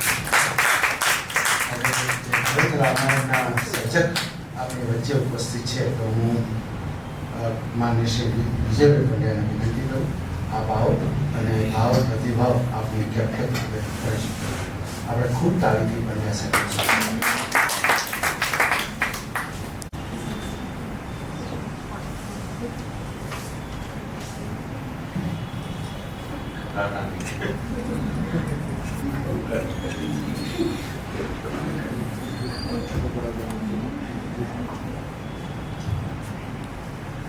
જાતે જગતિ વાલ્મીકૌ કવિ ઇતિ અભિધા અભવત. જ્યારે વાલ્મીકી જગતમાં જન્મ્યા આવ્યા ત્યારે કવિ શબ્દ અસ્તિત્વમાં. આવું સંસ્કૃતમાં પ્રાચીન સમયથી વાલ્મીકી મુનિનું કવિ તરીકે ગૌરવ થતું આવ્યું છે. આપણે અત્યારનો સમાજ ઘણી બધી સદીઓ આની પહેલાની એ બધી સદીઓમાં વાલ્મીકી મુખ્યત્વે કવિ છે એ ભૂલી ગયા છે. અને મારો પ્રયાસ એ છે કે ફરી કવિ તરીકે આપણે અહીં કેટલા બધા સહૃદય ભાવકો મોટા મોટા સર્જકો બેઠા છે, પણ વાલ્મીકીની જે એક મહાન કવિ તરીકેની જે પ્રતિભા છે એ પ્રતિભાને આપણે પૂરેપૂરી પીછાણી નથી. એટલે આજે મારું જે મિશન છે લાઈફ કાલિંદીને બહુ સરસ છે. પરમ આદરણીય રઘુવીરભાઈ એ આવ્યા, પરિષદનો કાર્યક્રમ રાખ્યો. મારું જે મેં જે કામ કર્યું એનું ગૌરવ થયું છે, મારું ગૌરવ થયું છે હું સમજુ છું. સાહિત્ય પરિષદ એક મહાન સંસ્થા છે. મારા મનમાં એવું બહુ થયા કરતું હતું રઘુવીરભાઈ કે હજુ મારા આનું નોંધ નથી લેવાતી, પરિષદ નથી નોંધ લેતી. એવું મને મનમાં થયા કરતું હતું કે આટલું બધું હું કામ કરું છું. ત્રણ કાંડ થયા એટલે 7,500 શ્લોકો તો 3 કાંડમાં આવી ગયા. 18,766 શ્લોકો છે કુલ સમીક્ષિત આવૃત્તિના. એમાંથી 3 કાંડ આવ્યા એટલે લગભગ 7,500 શ્લોકો થયા. બાય એની સ્ટાન્ડર્ડ, કોઈ પણ સ્ટાન્ડર્ડથી પ્રમાણથી તમે આપો તો પણ આ એક કામ છે. એટલે મને ખરેખર મારું ગૌરવ થાય છે. કેટલીક વાતો કાલિંદી એવી કરી છે કે હું ભૂલી ગયો છું અને એ વાતો આજે ફરી મને એમણે યાદ દેવડાવી. એટલે મુખ્ય વાત કહેવાની એ છે એટલું મોટું આ કામ છે. દાખલા તરીકે સુંદરકાંડ તો મેં ઘણા વખત પહેલા લખ્યું, એટલે સુંદરકાંડમાં મેં શું લખ્યું હોય ખરેખર આજે મને યાદ નથી. સુરસાના પ્રસંગનું એમણે કાલિંદીને બહુ સરસ બતાવ્યું. એવું ખરેખર આજે ભૂલી ગયેલો કે સુરસાના પ્રસંગનું તમે જે રીતે બતાવ્યું કે કેમ પ્રક્ષિપ્ત છે છતાં પ્રક્ષિપ્ત નથી, તમે જે બતાવ્યું આર્ગ્યુમેન્ટ સી એ બહુ સરસ રીતે બતાવ્યું. એ જે મેં બતાવ્યું છે પણ હું આજે ભૂલી ગયો. એટલે આપણા સમીરભાઈ, પ્રફુલભાઈ, મનીષભાઈ, પાઠક સાહેબ આવ્યા છે. ખાસ તો મને એમ હતું કે પાઠક સાહેબ નહીં આવે, પણ પછી દીકરી પ્રત્યેનું વાત્સલ્ય છે એટલે જીત્યું અને આવ્યા. ભગવાનના શ્રી સતીશભાઈને તો આજે બહુ જ બિઝી હતા, વ્યસ્ત હતા, પણ આવે માધવ આવ્યા. આવા બધા મિત્રો, લાલુબાના પૌત્રનો આજે ઉત્સવ છે કંઈક આવ્યા છે. મારા મિત્રો મનરાજસિંહ અને ગિરીશભાઈ આવ્યા છે. રાજવી આવી છે મારી સ્ટુડન્ટ, જ્યાં મારું જીવન ચરિત્ર લખ્યું છે. અશ્વિનભાઈ તો મિત્રો બહુ સરસ રીતે આખી વાત કાલિંદી આકલન કરીને મૂકી છે. એટલે વધારે સાહેબ રઘુભાઈ પહેલા જ ચેતવી દીધું છે મને કે આ નહીં કહેતો એ તો 2 કલાક બહુ છે. રઘુભાઈ ચેતવી રહ્યા છે. પણ હું જે કાલિંદીએ જે વાત કરી એની પૂરક વાત કરીશ. એમને સરસ રીતે બધું લખ્યું છે. આઈ એમ ગ્રેટફુલ ટુ હર.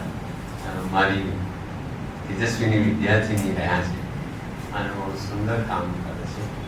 તો અમારા શાસ્ત્રો જુદા છે પણ સરળતા એક છે, ક્યાંક સરળતા મળે છે. એની મને ફરી એકવાર પ્રતિતિ છે જે બેંકોકમાં થઈ. બેંકોકમાં ઇન્ટરનેશનલ કોન્ફરન્સમાં સાથે હતા.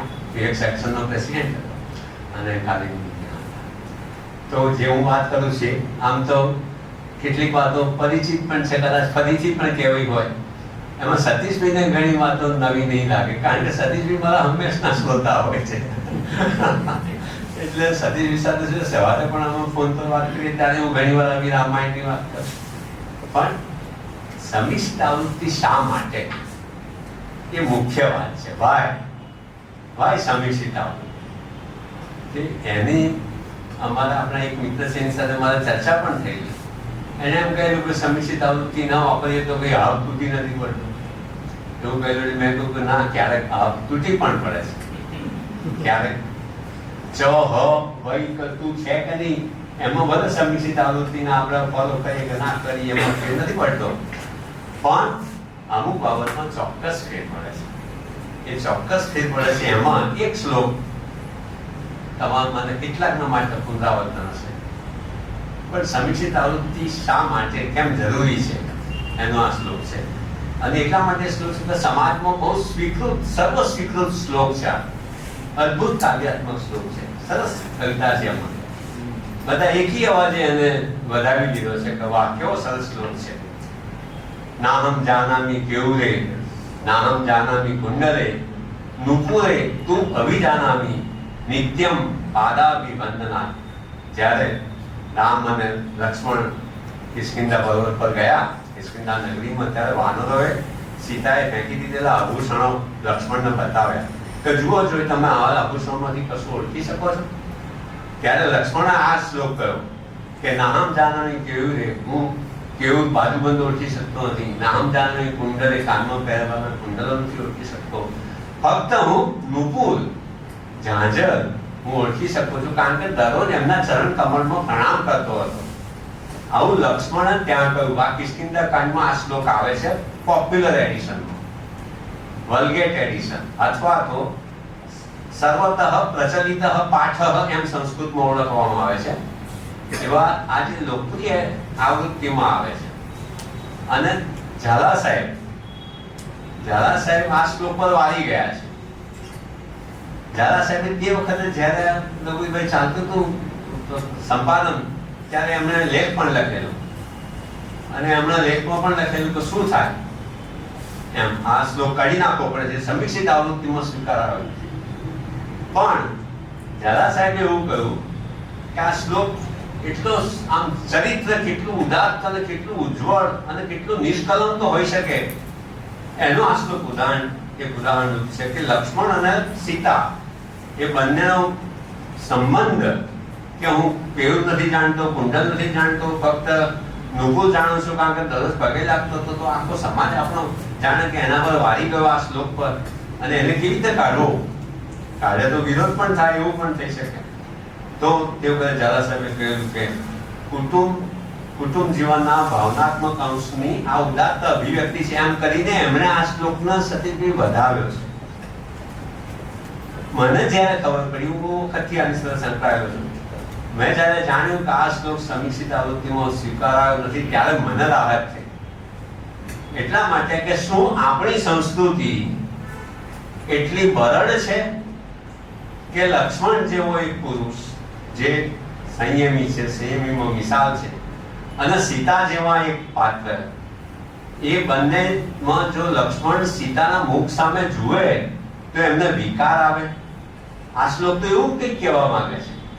તો શું આપણી સંસ્કૃતિ એવી બરડ છે ને આપણે શા માટે આ શ્લોકનો આટલો બધો મહિમા કરીએ છીએ?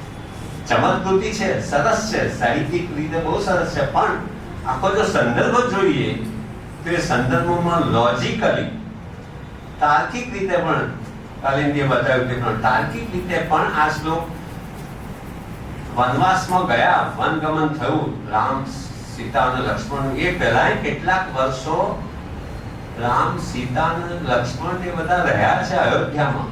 વાલ્મીકી રામાયણ પ્રમાણે ઘણા વર્ષો અયોધ્યામાં રહ્યા છે. પછી 14 વર્ષનો એમનો વનવાસ થયો છે. 14 વર્ષ વનવાસ થયો છે ને 14મા વર્ષે 13 વર્ષ પૂરા થયાના અંતે લગભગ સીતાનું અપહરણ થયું છે. 13 વર્ષ તો બહુ સરસ ગયા છે રામ સીતાના. દાંપત્ય જીવનનો અદ્ભુત એમનું દાંપત્ય જીવન રહ્યું છે. 14મા વર્ષે સીતાનું અપહરણ થયું છે. તો 13 વર્ષ તો વનમાં પણ રહ્યા છે, અને વનમાં પર્ણકુટીમાં રહીને સાથે 13 વર્ષ રહ્યા. તો શું લક્ષ્મણે કદી સીતાને જોયા જ નહીં હોય? આવી રીતે કદી જોતા જ નહીં હોય? કેટલી બધી અસ્વાભાવિક વાત છે. આવું સંભવિત જ નથી, લોજિકલી બિલકુલ બંધ બેસતું નથી. I hate myself. I differ from Jhala સાહેબ. ઝાલા સાહેબ જો છૂટો પડું છું એનું મને મારા પર એ થાય છે, પણ ઝાલા સાહેબ એનું ઉદાત્ત અભિવ્યક્તિ તરીકે જે વધાવી છે, ખરેખર ભારતીય સંસ્કૃતિને અનુરૂપ આ શ્લોક નથી. દિયર અને ભાભી પહોંચાઈ એ બંનેના સંબંધનું આવી રીતે કેવું તાત્વિકરણ ના એટલે સમીક્ષિતા વૃત્તિ કાઢી મને સાફ કાઢી આ સમીક્ષિત પાર્ટીમાં તો મૂકેલો છે ને. હા એટલે એટલા માટે પાર્ટીમાં એટલા માટે મૂક્યો છે કે આ સમીક્ષિત જે આવૃત્તિ છે ને એ સમીક્ષિત આવૃત્તિ એવી છે કે અહીં મૂળ ટેક્સ મૂકે. હું સમીક્ષિત આવૃત્તિની એક કાંડ લઈ આવ્યો છું, આગળન્ય કાંડ છે જેના પર અત્યારે હું કામ કરું. તો અહીં ઉપર મૂળ ટેક્સ મૂકે, જે સ્વીકારાયો હોય તે સ્વીકૃત પાઠ હોય એ ઉપર મૂકે શ્લોક, અને નીચે પછી બધી હસ્તપ્રતોનું વિવરણ આપે છે કઈ હસ્તપ્રત પ્રમાણે આ છે, એમાં કેવો પાઠ છે, પછી કયો પાઠ સ્વીકાર્યો છે. આ જે સમીક્ષિત આવૃત્તિ છે એવી છે તમને એક સાથે જે કાલિંદીએ ગણાવ્યું કે 37 હસ્તપ્રતોનો અમુક કાંડમાં 37 નો ઉપયોગ થયો છે, અમુકમાં 31 નો ઉપયોગ થયો છે, અમુકમાં 29 હસ્તપ્રતનો ઉપયોગ થયો છે. એ બધી હસ્તપ્રતો તમને આમાં મળે. આમાં ફક્ત ઉપર અને નીચે જે છે એને આપણે ટેકનિકલી ક્રિટિકલ એપરેટસ કહીએ છીએ, એટલે સમીક્ષાત્મક સામગ્રી, સમીક્ષાની સામગ્રી, એટલે એમાં બધું જ મળે. એટલે આ શ્લોક એટલે તે વખતે હું પણ પાછો તે વખત હું પણ આ ભાવમાં આવી ગયો. એટલે મેં કહ્યું કે ભાઈ સત્યની વેદી પર સૌંદર્યનું બલિદાન, આ શ્લોક જ્યારે કાઢી નાખ્યો ત્યારે સત્યની વેદી છે એના પર સૌંદર્યનું બલિદાન પણ નહીં, એવું નથી, ખરેખર આ છે. પછી બીજું સતીશભાઈ, એમાં એવું બીજી વસ્તુ એવી છે કે એક જે પોપ્યુલર જે છે જેના અમે લોકપ્રિય અત્યારે બે આવૃત્તિ મિત્રો મળે છે, એક સમીક્ષિત આવૃત્તિ અને બીજી લોકપ્રિય આવૃત્તિ. જે લોકપ્રિય આવૃત્તિમાં 24,000 શ્લોકો છે, સમીક્ષિત આવૃત્તિમાં 18,766 શ્લોકો છે. તો લોકપ્રિય આવૃત્તિમાં મિત્રો એક એવો શ્લોક મળે છે કે જે શ્લોક ભગવાન બુદ્ધને ચોર કહે છે. એક શ્લોક એવો છે કે જેમાં ભગવાન બુદ્ધ છે ને ચોર કહે છે. હવે એટલી મૂંઝવનારી વાત કે આવી રીતે આખી આ બ્રાહ્મણ સંસ્કૃતિ પર મોટું એ છે, આ તો આર્ટ છે કે તમે ભગવાન બુદ્ધ જેવો એક મહાન વ્યક્તિ આપણા આંગળીના વેઢે ગણીએ તો વેઢા વધે એવા મહાપુરુષોમાં સ્થાન પામે એવા બુદ્ધને આ બ્રાહ્મણ સંસ્કૃતિનું જે આ છે નિષ્પત્તિ એમાં એને ચોર ગણવામાં આવે. પણ સમીક્ષિત આવૃત્તિએ એ શ્લોકને કાઢી નાખે છે. સમીક્ષિત આવૃત્તિ હસ્તપ્રતોના આધારે એ બધું હોય છે, એટલે એમાં એ શ્લોકને કાઢી નાખે. એટલે એ પણ મને રાહત થઈ કે હા, બ્રાહ્મણ સંસ્કૃતિ પર આવેલું મોટું આડ આ દૂર થયું. કારણ કે સારું આવી રીતે કેવી રીતે ચાલે, આપણે કેવી રીતે એના ભાગીદાર બની શકીએ. એટલે સમીક્ષિત આવૃત્તિ બહુ જ જરૂરી છે, અનિવાર્ય છે. અને મિત્રો ઉમાશંકર જ્યારે હતા, ઉમાશંકર સમીક્ષિત આવૃત્તિ જોઈ નથી. ઉમાશંકરને તે વખતે આવી ગયેલી છે, 1975માં બધા જ કાંડ આવી ગયા છે, પણ ઉમાશંકરને સમીક્ષિત આવૃત્તિ જોવાનો સમય મળ્યો નથી. એમણે જે અનુવાદ કર્યા છે એ હું એ આવૃત્તિની શોધમાં જ છું કે કઈ આવૃત્તિના આધારે એમણે થોડાક શ્લોકોનો અનુવાદ કર્યો છે. કારણ કે એ અનુવાદો સંદિગ્ધ છે, ઉમાશંકરના અનુવાદ સંદિગ્ધ છે. કારણ કે એમણે સમીક્ષિત આવૃત્તિ જોવાનો, રિવાઇઝ કરવાનો સમય ઉમાશંકરને મળ્યો નથી. એટલે સમીક્ષિત આવૃત્તિ ન હોય તો કેટલા અનર્થો સર્જાઈ શકે છે, એના માટે આ હું વાત કરું છું. એટલે મિત્રો આ એક વાત મારી હતી. બીજી વાત જે છે કે મેં જે કહ્યું તે પ્રમાણે કવિ આ જે છે 1922માં આપણે ત્યાં ગુજરાતમાં માધવ રામાયણનું કામ કોણ જાણે કેમ પણ બહુ જ ઓછું થાય છે. 1922માં ગુજરાતીમાં અનુવાદ છેલ્લો થયો છે. 2022માં મારો અનુવાદ બહાર પડે છે. એક સદી સુધી આપણે રાહ જોવી પડે છે. આપણે એમ કહીએ છીએ કે ક્લાસિક્સ જે હોય, પ્રશિષ્ટ કૃતિઓ હોય, એના તો 10 કે અથવા તો 20 વર્ષે કે 25 વર્ષે અનુવાદો થતા જ રહેવા જોઈએ. અને પશ્ચિમમાં તો એવું થાય છે, એકના કેટલાય અનુવાદો મળે તમને, એક કૃતિના કેટલાય અનુવાદો મળે. ઋગ્વેદના કાલિંદી 10 આપણને અનુવાદો જર્મનીમાં અને અંગ્રેજીમાં મળે, ગુજરાતીમાં એક પણ ના મળે. ઋગ્વેદના જર્મન ભાષામાં 10 અનુવાદ મળે, અંગ્રેજીમાં 10 મળે. અહીં આપણે ગુજરાતમાં કદાચ એક પણ એવો ઓથેન્ટિક અનુવાદ ત્યાંના જેવો હશે કે કેમ એ શંકા છે. એટલે તમે શકો 1922માં છેલ્લો સસ્તું સાહિત્ય બહાર પાડેલો ગુજરાતીમાં સારો અનુવાદ છે, સુવાદ છે.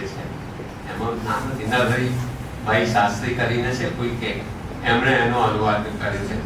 એ 2 ભાગમાં અનુવાદ બહાર પાડ્યો છે. એ લોકપ્રિય આવૃત્તિ છે, જ્યારે આ જે છે એ સમીક્ષિત આવૃત્તિ છે. એટલે સમીક્ષિત આવૃત્તિ ગુજરાતીમાં એને કહ્યું કાલિંદી એમ પ્રમાણે આખા દેશમાં કોઈ પણ પ્રાદેશિક ભાષામાં સમીક્ષિત આવૃત્તિનો અનુવાદ નથી. કોઈ પણ ભાષામાં, દેશની કોઈ પણ ભાષામાં એ રીતે ગુજરાતીમાં પહેલો અનુવાદ થઈ રહ્યો છે. એટલું જ નહીં, બીજો પણ રેકોર્ડ છે, બીજો પણ વિક્રમ છે.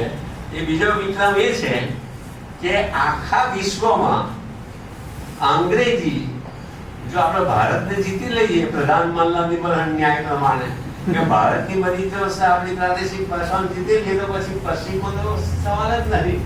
એટલે વિશ્વમાં અંગ્રેજી સિવાય બીજી કોઈ ભાષામાં સમીક્ષિત આવૃત્તિનો અનુવાદ થયો નથી.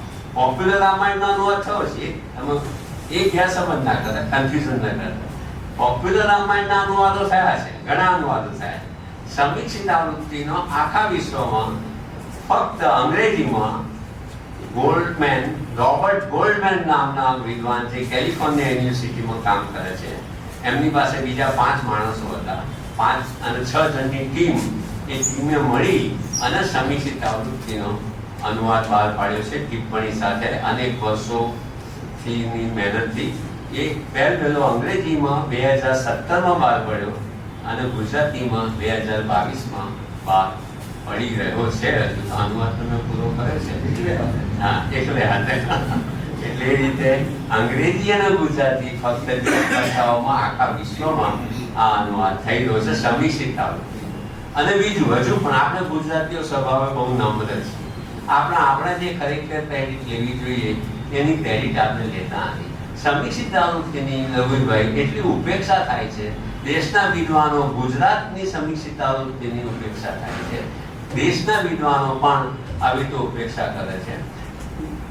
BORI, કાલિંદી બેને કહ્યું તે પણ BORI એ મહાભારતની ક્રિટિકલ એડિશન સુક્ષણકર સાહેબના લાભરી હેઠળ એમને બહાર પાડી અદ્ભુત કામ કર્યું. વિશ્વનું મોટું પ્રદાન છે BORI, પુણેનું Bhandarkar oriental research institute Pune.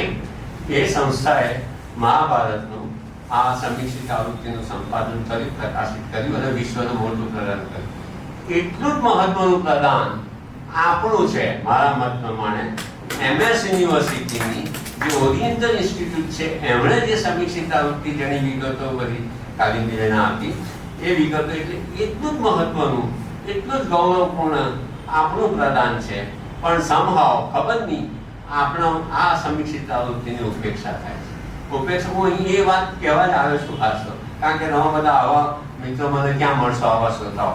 એ એટલા માટે કેવી રીતે નિગ્લેક્ટ થાય છે માત્ર હર્ષદભાઈ સાંભળો તમે કે જો દાખલા તરીકે જ્યારે શરૂ થયો પ્રોજેક્ટ 1951માં પ્રોજેક્ટ શરૂ થયો, હંસાબેન મહેતાની પ્રેરણાથી શરૂ થયો અને એ પ્રોજેક્ટ વખતે યુજીસીએ આને ગ્રાન્ટ આપી છે.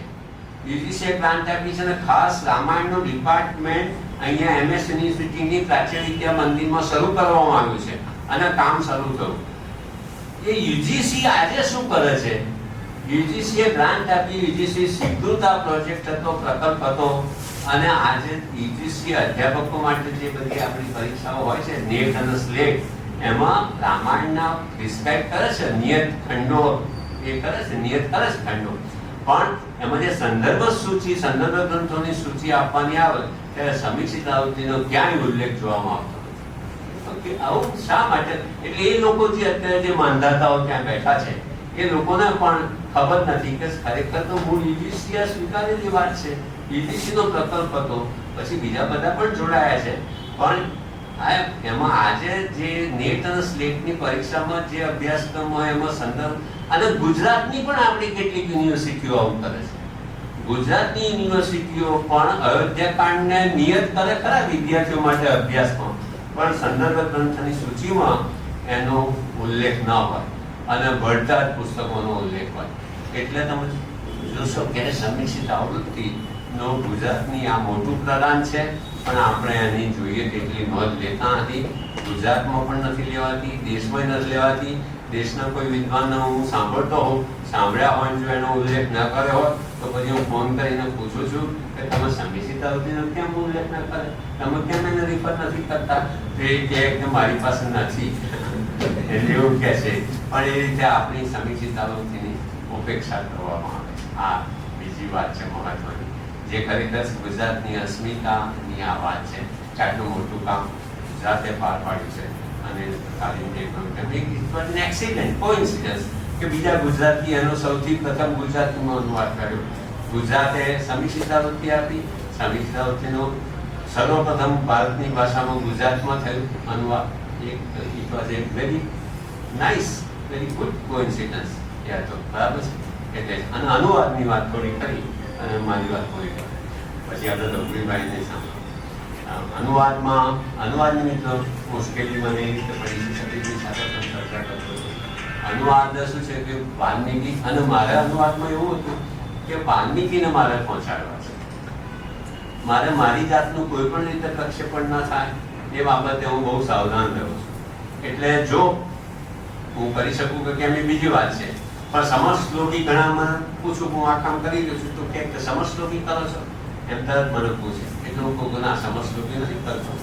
સમશ્લોકી કરવામાં મને ભય છે કે જે તે સર્જક હોય અનુવાદક એ પોતાની જાતનું પણ પ્રક્ષેપણ એમાં જાણે અજાણે પણ કરી દેતો હોય છે.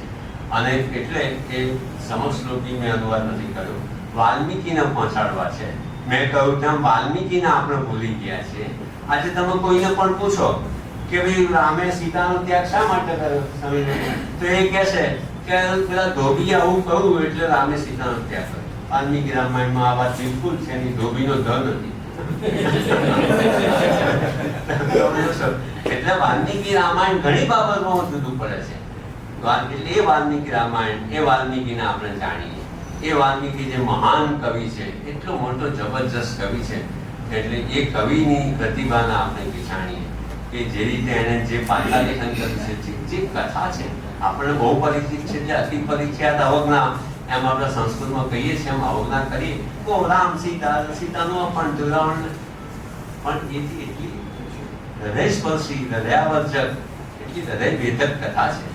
એ કથાને કારણે મૂળ તો એ સાહિત્ય કૃતિ છે, પણ પછી એના લીધે એટલી અદ્ભુત કૃતિ હતી, અદ્ભુત કાવ્યત્વ એમાં હતું કે જેને કારણે બીજા બધા ક્ષેત્રોએ એનો કબજો લઈ લીધો.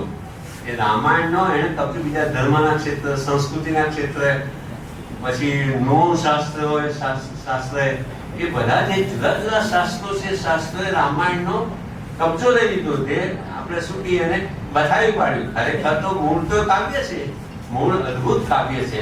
એટલે એ કાવ્ય તરીકે, અને ઘણી બાબતમાં પરંપરા પણ ખોટી હોય છે, પણ આપણી જે કવિ તરીકેની પરંપરા છે એ સતત તમે જોશો કે વાલ્મીકીને કવિ તરીકે નિરૂપે છે. એ પછી છેલ્લા ઘણા વર્ષોમાં એટલા માટે આ પ્રશ્ન આવ્યો ને તો બાલકાંડ અને ઉત્તરકાંડ બંને પ્રક્ષિપ્ત છે, કારણ કે તેમાં વિષ્ણુ તરીકે ભગવાન રામનું નિરૂપણ થયું છે. રામ મનુષ્ય છે, પણ આ બે કાંડ એવા છે કે બે કાંડમાં ભગવાન વિષ્ણુના અંશ તરીકે ચારે ભાઈઓ જે છે ભગવાન વિષ્ણુના અંશાવતાર છે એવું બાલકાંડમાં પ્રતિપાદિત થયું છે, અને એવું ઉત્તરકાંડમાં પ્રતિપાદિત થયું છે. એટલે યાકોબીનું જે પુસ્તક છે એ યાકોબીનું અદ્ભુત પુસ્તક છે. યાકોબીના પુસ્તક વિશે જ હું 2-3 વ્યાખ્યાન આપી શકું. એટલું બધું યાકોબી એવું સરસ લોજિક, જે કાલીને બતાવ્યું લોજિક એટલું સરસ છે, જેના લોજિકની જે ફેકલ્ટી ડેવલપ કરી હોય તર્કશાસ્ત્રની, તો ખરેખર રામાયણનો અને સમીક્ષિત આવૃત્તિનો અભ્યાસ કરવો જોઈએ. કઈ રીતે? દાખલા તરીકે એમણે એમ કહ્યું કે અકૃતદાર, રામે કહ્યું શૂર્પણખાને કે ભાઈ આ લક્ષ્મણ છે, તું લક્ષ્મણ પાસે જા. શૂર્પણખાને કહે છે લક્ષ્મણ કેમ? તો કે લક્ષ્મણ અકૃતદાર છે. સંસ્કૃતનો શબ્દ છે અકૃતદાર છે, એટલે કે પરણેલો નથી, એમ આવો અર્થ કર્યો. બરાબર? એટલે એના પરથી જો લોજિક હવે એના પરથી તો યાકોબી શું કહે છે કે લગ્ન તો થઈ ગયું છે બાલકાંડમાં, પણ જે અરણ્યકાંડનો જે કર્તા છે એને ખબર નથી કે લગ્ન થઈ ગયું છે, એટલે કે એ ભાગ પ્રક્ષિપ્ત છે. આ દલીલ છે. આ એટલે દલીલો તમે જોશો લોજિક કઈ રીતે લે એમ જે તમે દાખલા સુરસાની વાત કરી તો એવું જ ક્યાં થયું? યાકોબી એવું કે લંકા દહન થયું જ નથી. યાકોબીએ પોતાના પુસ્તકમાં આવી વાત કરી છે.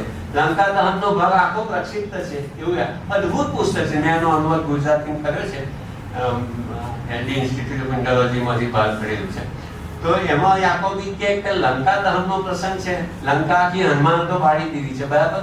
પછી હનુમાન પાછા આવે. સતીશભાઈ જો કેવી રીતે લોજિક કામ કરે છે.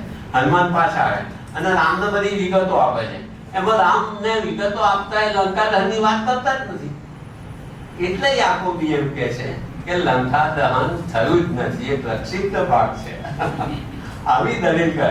પછી પાછું ફરી જ્યારે યુદ્ધકાંડની શરૂઆત થાય છે ત્યારે કહે છે મને કહે જોઈએ લંકા નગરી કેવી છે? તો લંકા નગરી તો ફરીથી એવી ને એવી સમૃદ્ધ છે. એમાં કોઈ હમણાં થોડા સમય પહેલા એને બાળી મૂકવામાં આવી છે, એના કોઈ લક્ષણ ત્યાં દેખાતા નથી. એટલે યાકોબી કહે છે કે જોયું, લંકા દહનનો પ્રસંગ આખો પ્રક્ષિપ્ત છે. એ વાત ખોટી ખરી છે, એની સામે ઘણી દલીલ થઈ શકે છે, પણ કઈ રીતે આર્ગ્યુમેન્ટ થઈ શકે, કઈ રીતે લોજિક કઈ રીતે લડાઈ શકાય, એના આ ઉદાહરણો છે. એટલે દાખલાથી કે પહેલો સર્ગ તપસ્વી વાલ્મીકી નારદમ પરિકલ્પન વાલ્મીકી મુનિ પુંગો, વાલ્મીકી મુનિએ નારદને પૂછ્યું, બરાબર. હવે એમાં શું છે કે એ જે પહેલો જે સર્ગ છે એ સર્ગમાં મિત્રો એવું થાય છે કે ઇટ ઇઝ લાઈક એન અનુક્રમણિકા. એ અનુક્રમણિકા જેવો છે. પહેલો સર્ગ છે ને એ અનુક્રમણિકા છે. એટલે અનુક્રમણિકામાં રામાયણમાં શું શું આવે છે એ બધા પ્રસંગોની નોંધ આપી છે. પણ એમાં મિત્રો એમાં બાલકાંડના પ્રસંગો અને યુદ્ધકાંડના પ્રસંગોનો ઉલ્લેખ નથી. તો જુઓ કેવું બહુ ઇન્ટરેસ્ટિંગ છે. બુદ્ધિની સાઠમારી પણ બહુ છે આમાં. એટલે અમારે એવું શું કહે છે કે બાલકાંડના પ્રસંગો એટલે દાખલા તરીકે બાલકાંડના પ્રસંગમાં શું છે કે રામ ચારે ભાઈઓનું આ બહેનો સાથે લગ્ન, તે લગ્નનો ઉલ્લેખ પહેલા સર્ગમાં નથી. બાલકાંડનો પહેલો બાલકાંડ, પહેલા બાલકાંડનો પહેલો સર્ગમાં અનુક્રમણિકા બધા પ્રસંગો કે જો રામાયણમાં આટલું આવે છે એ બધા પ્રસંગો. પણ એમાં રામ અને બીજા 3 ભાઈઓ એટલે 4 ભાઈઓના 4 બહેનો સાથે લગ્ન થાય છે એનો ઉલ્લેખ નથી. પરશુરામ સાથે રામનો ભેટો થાય છે, રામ પરશુરામને પરાસ્ત કરે છે, એનો ઉલ્લેખ નથી. એટલે યાકોબી જેવા વિદ્વાન અદ્ભુત પુસ્તક છે. દાસ રામાયણ કહીને મૂળ જર્મનીમાં લખેલું પુસ્તક છે. એનું અંગ્રેજી થયું, એનું અંગ્રેજી પછી મેં ગુજરાતીમાં અનુવાદ કર્યો. પણ એમણે આવી દલીલો કરીને કહ્યું કે માટે આ જે માણસ લખી રહ્યો છે એ વખતે એની પાસે બાલકાંડ નથી. બાલકાંડ પછીથી ઉમેરાયું છે, ઉત્તરકાંડ નથી. ઉત્તરકાંડ પછીથી ઉમેરાયું છે. એટલે બાલકાંડ અને ઉત્તરકાંડ એ પાછળથી ઉમેરાયા છે એવી યાકોબીની દલીલ છે. યાકોબી તો એવા પ્રકારનું બહુ અદ્ભુત પુસ્તક છે.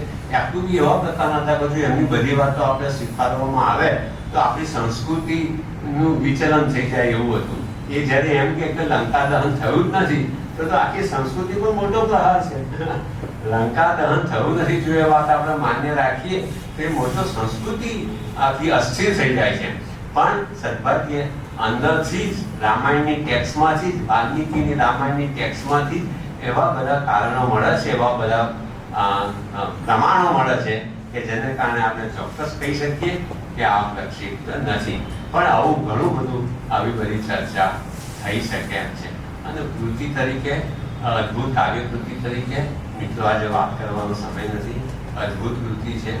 એનું જે ખાલી સ્ટ્રક્ચર તમે જુઓ ને આજની આધુનિક પરિભાષામાં આપણે વિદ્યાર્થીઓને ખાલી ભણાવીએ છીએ કે સંવિધાન, ભાસના નાટકનું વાસવદત્તાનું સંવિધાન અથવા તો બીજા કોઈ નાટકનું સંવિધાન અથવા મુદ્રારાક્ષસનું સંવિધાન. આનું તમે ખાલી સંવિધાન તપાસો, આજની મોડર્ન રીતે ગમે એટલી તીક્ષ્ણ રીતે તમે તપાસો, રામકથાનું, વાલ્મીકી રામાયણનું સમીક્ષિત આવૃત્તિ, વાલ્મીકી પોપ્યુલર રામાયણ અને વાલ્મીકી રામાયણ સમીક્ષિતમાં બહુ ફેર નથી. કેટલાક શ્લોકો આમ તેમ છે, પણ એમાં એટલું સરસ સંવિધાન છે, પ્લોટ કન્સ્ટ્રક્શન એટલું સરસ છે કે મેં તે દિવસે કહ્યું હતું, હું એક જ વાત કરીને પૂરું કરતો કે સંવિધાનમાં શું છે, રાવણે શું વરદાન માંગ્યું છે? રાવણે એમ વરદાન માંગ્યું છે કે મારો વધ દેવ, દાનવ, અસુરો, યક્ષો, સિદ્ધો, ઋષિઓ, ચારણો કોઈથી મારો ન થાય. મનુષ્યનો ઉલ્લેખ કરતો નથી. જ્યારે જ્યારે રાવણ બોલે છે ત્યારે મનુષ્યને અવગણે છે. એટલે વાલ્મીકી રામાયણની બેઝિક રામકથાની બેઝિક શરત એ હતી કે Ram has two act as a human being. જો હ્યુમન બીઈંગ તરીકે જો ન વર્તે તો રાવણે જે બ્રહ્મા સાથે જે શરત કરી છે, કરાર કર્યો છે, એ કરારનો ભંગ થાય છે. અને એટલે એ કળામયતા છે કે વાલ્મીકીની કળામયતા છે કે કેવી રીતે ડિવિનિટી જે રામની છે ઘડીકમાં ઉદ્ઘાટિત થાય, ઘડીકમાં એમ કહી મનુષ્ય તરીકે દેખાય, ત્યાં દેવ તરીકે આવે. એટલે એવી રીતે એ એની કળા છે વાલ્મીકીની. એ કળાના આપણે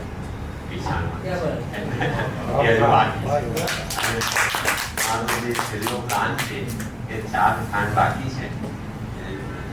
આદરણીય કાંડ ચાલી રહ્યો છે. એ બધા થાય એમાં દરેક કાંડ વિશિષ્ટ છે, દરેક કાંડ અદભુત છે. હું તમને કહું, દરેક કાંડ અદભુત છે. બાલકાંડ થોડોક નવરો લાગે પણ એ પણ અદભુત છે. બધા કાંડ એક ચડિયાતા કાંડ છે. એટલે દરેક કાંડનો પ્રસ્તાવના લખું છું. એ કાંડને મર્યાદિત જ હું પ્રસ્તાવના લખું, એ કાંડને ધ્યાનમાં રાખીને પ્રસ્તાવના લખું. અયોધ્યાકાંડમાં રામનું પાત્રાલેખન કરતો હોઉં તો અયોધ્યાકાંડ પૂરતું જ રામનું પાત્રાલેખન કરું છું. ઉત્તરકાંડમાં રામ કેવા છે એની વાત નહીં કરવાનો કોઈ અર્થ નથી. એટલે એ વાત મારી બાકી રહે છે. એટલે બધું થાય પછી મિત્રો 4 તો મને 80 થયા છે એટલે વાંધો નથી. એટલે બીજા 4 કાંડ થાય અને પછી બીજું એક જુદું વોલ્યુમ જે સમગ્ર રામાયણને, નહીં તો શું થાય કે વૃક્ષો જોયા પણ જંગલ ના જોયું એવું થાય. એટલે એવું પ્રકારનું ના થાય. એટલે એક પાછું બીજું વોલ્યુમ મારા મનમાં છે, પ્લાનમાં છે. ખબર નહીં ઈશ્વરની જે ઈચ્છા છે એવું થશે. પણ આ છે કે બધા કાંડ પૂરા થયા પછી એક એકમ્પનિંગ વોલ્યુમ સમસ્ત રામાયણ, વાલ્મીકી રામાયણ સમીક્ષિત આવૃત્તિનું આકલન કરતું, આસ્વાદ કરાવતું એવા પ્રકારનું. કારણ કે આ બધું મેં જે કર્યું એ દરેક કાંડની સમીક્ષિત આવૃત્તિનું કર્યું. હજુ આખા રામાયણની સમીક્ષિત આવૃત્તિની વાત તો પાછી નથી આવતી. આવે છે ક્યાંક, પણ છતાં હજુ એ વાત બાકી રહે છે મૂળ. એટલે એ બધી વાતો પાછી છે. જોઈએ હવે શું થશે. પણ મને ખરેખર આજે મારા જીવનની એક મહત્વની ક્ષણ છે. પરિષદે મને બોલાવેલું, પરિષદ આમંત્રણ આપ્યું. મારા ગ્રંથનું અહીં તાલીમીએ પણ સરસ વાંચન કર્યું અને સરસ એને અભ્યાસ રજૂ કર્યો અને મારું ગૌરવ કર્યું છે. નહીં નથી કે હોદ્દેદારો છે, આપ બધા મહાન સર્જકો છો મારી ભાષાના, બધાને આવ્યા અને મને સાંભળ્યો. ખૂબ ખૂબ આભારી છું.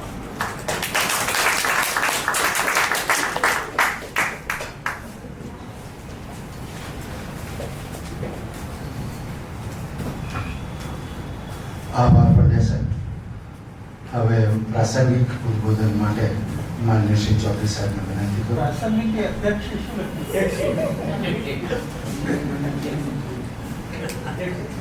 કાર્ડમાં પ્રાસંગિક ઉદ્બોધન લખ્યું છે.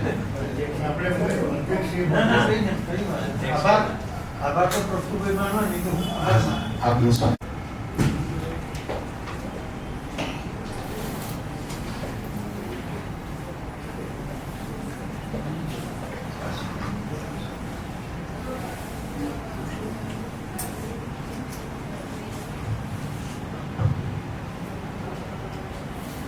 પાઠક સાહેબ અને ચંદ્રિકાબેન આવ્યા ને દીકરીને સાંભળી કેટલો આનંદ એમને થતો હશે. મને પણ એટલો જ આનંદ કે એથી વધારે થશે, કારણ કે દીકરી છે મારી. આ દંપતીની બધી દીકરીઓ તેજસ્વી, એટલે દીકરી પુત્ર સમોવડીની પણ એથી વિશેષ એ જોઈએ છે. કાલિંદી ભાષા વિજ્ઞાન સાથે મારે સંબંધ છે. મેં ભાષા વિજ્ઞાનમાં જ પીએચડી કરેલું છે. પાણીની ઉપર કામ કરું તો કેટલી મોટી વાત છે. એટલે તમે ભાષા વિજ્ઞાન અને સાહિત્ય બંને વચ્ચે આજે સેતુ રચ્યો. હું સંસ્કૃત પણ ભણાવતો હતો વિજયભાઈ. BA માં સંસ્કૃત હતો, એટલે કોલેજમાં સંસ્કૃતના વર્ગો લેતો હતો. હું અને ભોળાભાઈ બંને સંસ્કૃત વખતે એટલા જ ભણેલા. હાઈસ્કૂલ દરમિયાન પરીક્ષાઓ આપી અને પછી કોલેજમાં પણ આપી. તમે પ્રક્ષિપ્ત શ્લોક કહ્યો ને, એવો જ એક રમણીય શ્લોક બીજો છે. હારો નારો પિતા કંઠે મયા વિશ્લેષ ભીર્મ કદાની મંતરે જાતા સરિત સાગર ભુજરા. બેની વચ્ચે અંતર આવી જશે માટે મેં સીતાને હાર નહોતો પહેરાવ્યો. આજે અમારી વચ્ચે સરિત સાગર ભુજરા, નદી, પર્વત અને સમુદ્ર છે. આ પણ પ્રક્ષિપ્ત છે પણ સારો છે.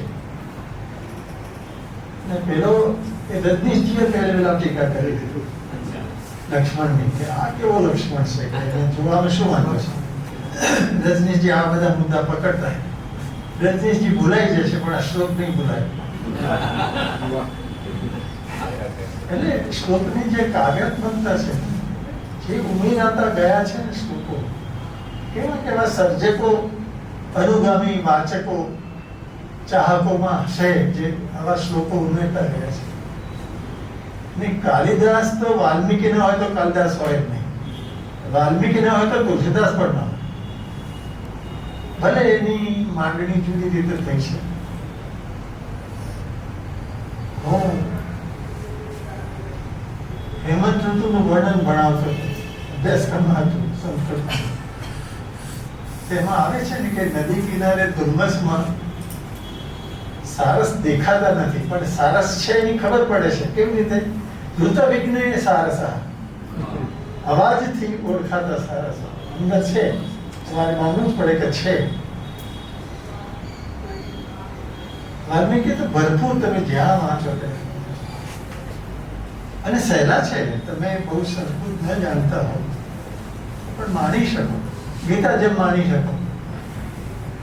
બાળપણમાં હું સંસ્કૃત ક્યાં જાણતો હતો? સવારે ઉઠી સ્નાન કરીને ગીતા વાંચતો હતો. તો ગીતા હજુ મદદ કરે છે, ઘણી વાર મદદ કરે છે. એટલે સંસ્કૃત માટે આપણે કરવું જોઈએ. પ્રફુલભાઈ, માધવભાઈ બે ઉપપ્રમુખ છે અને સમિત ઉપપ્રમુખથી વધારે મહામંત્રી.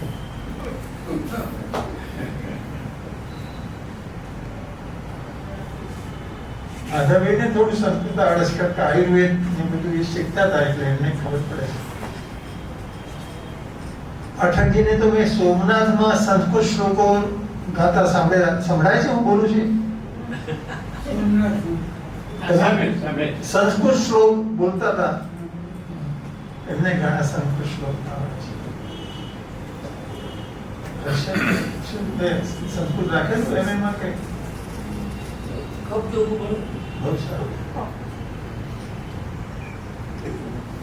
કાલિંદીનો આખો પરિવાર સાહિત્ય શિક્ષણ સંસ્થા પણ ચલાવે છે.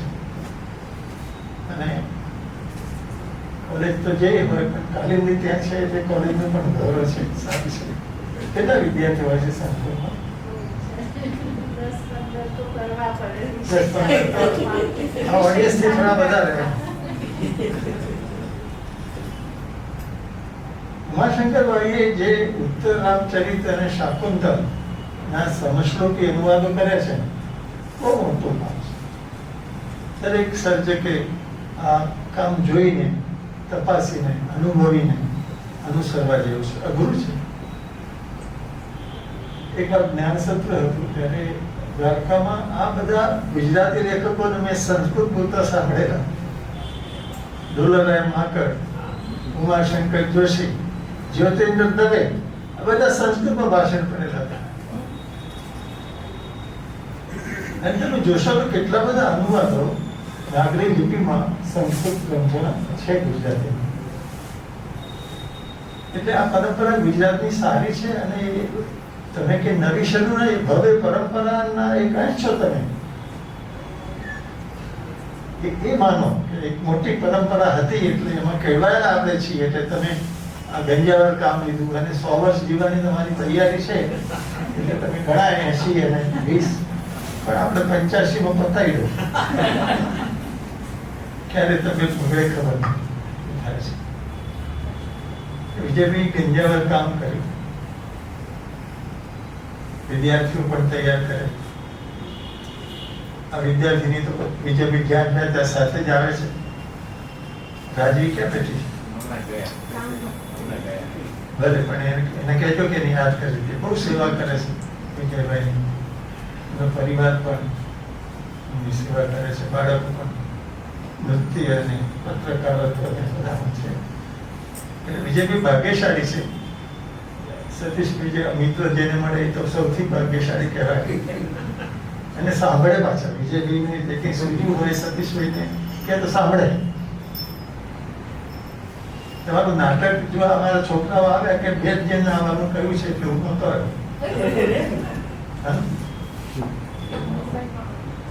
તમે નહોતો દેતા? એવું નહોતું હોય.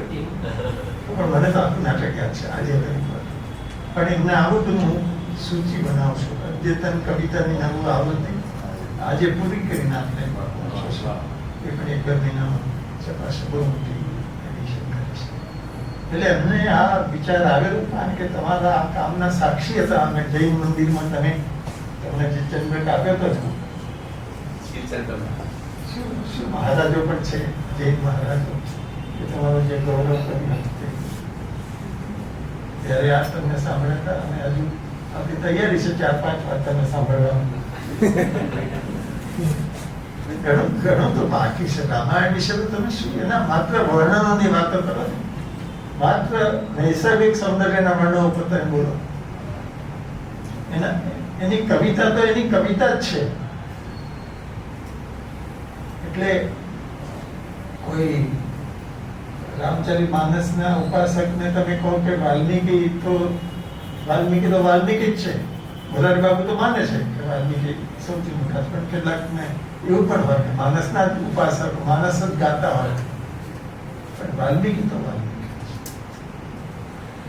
દેશમાં આ બે જે મહાન ગ્રંથો છે વાલ્મીકી રામાયણ અને મહાભારત, એ પણ એટલા વ્યાસનું કહે છે, કેટલા બધાનું છે.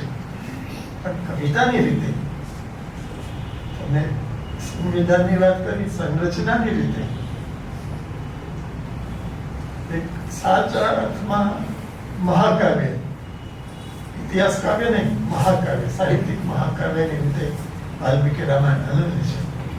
અને ઉદેશકુમાર સિંહ દુર્ભાગ્ય હવે નથી, પણ એમને જે સંપાદન કરેલું મોરારી બાબુને ત્યાં બધી ભારતીય ભાષાઓના રામાયણો વિશે વક્તવ્ય થયા ને પછી ઉદેશકુમાર સિંહ સંપાદન કરેલું તે પુસ્તક પણ પ્રગટ છે. આપણામાંથી જેને જિજ્ઞાસા હોય એ વાંચી શકે.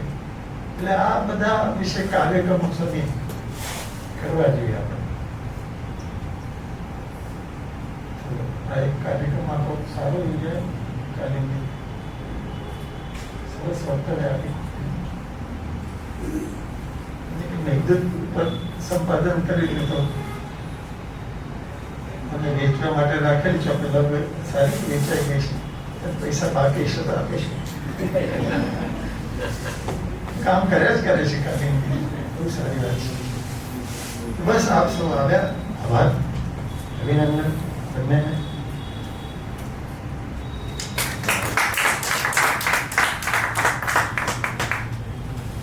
પ્રફુલભાઈ રાવલને કાર્યક્રમની આભાર વિધિ માટેની મંત્ર આપું છું. આપનું સ્વાગત છે સર.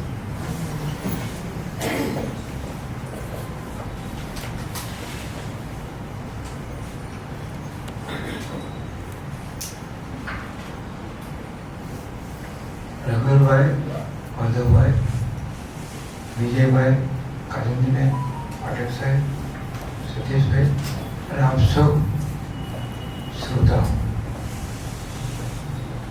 એક કૃતિ વિશે વાત કરવાની, એટલા માટે વાત કરવાની કે વિજયભાઈની જેમ જ બધા સર્જકોને એમ લાગ્યા કરે કે મારી કૃતિની વાત થતી નથી. આ કોઈ પણ સર્જકના મનની અંદર આયા કરે. બહાર તો પોતાનું સૌને ગમે. કાલિંદીબેન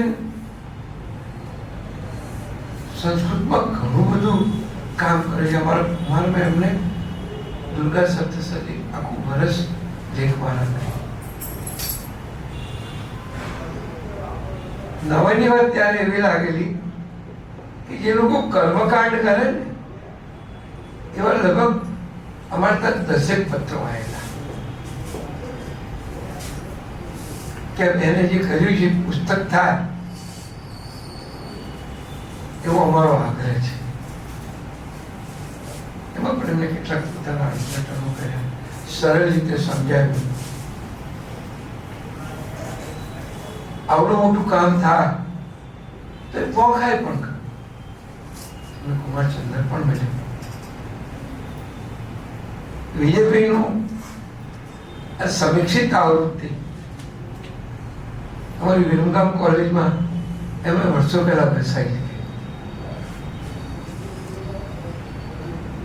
64માં કોલેજ થઈ અને 75માં જ્યારે બધા આવ્યા ત્યારે એ ગ્રંથો આવી ગયા. સમીક્ષિત આવૃત્તિની કેમ જરૂર છે એ વિજયભાઈ બહુ સરસ રીતે સમજાવ્યું.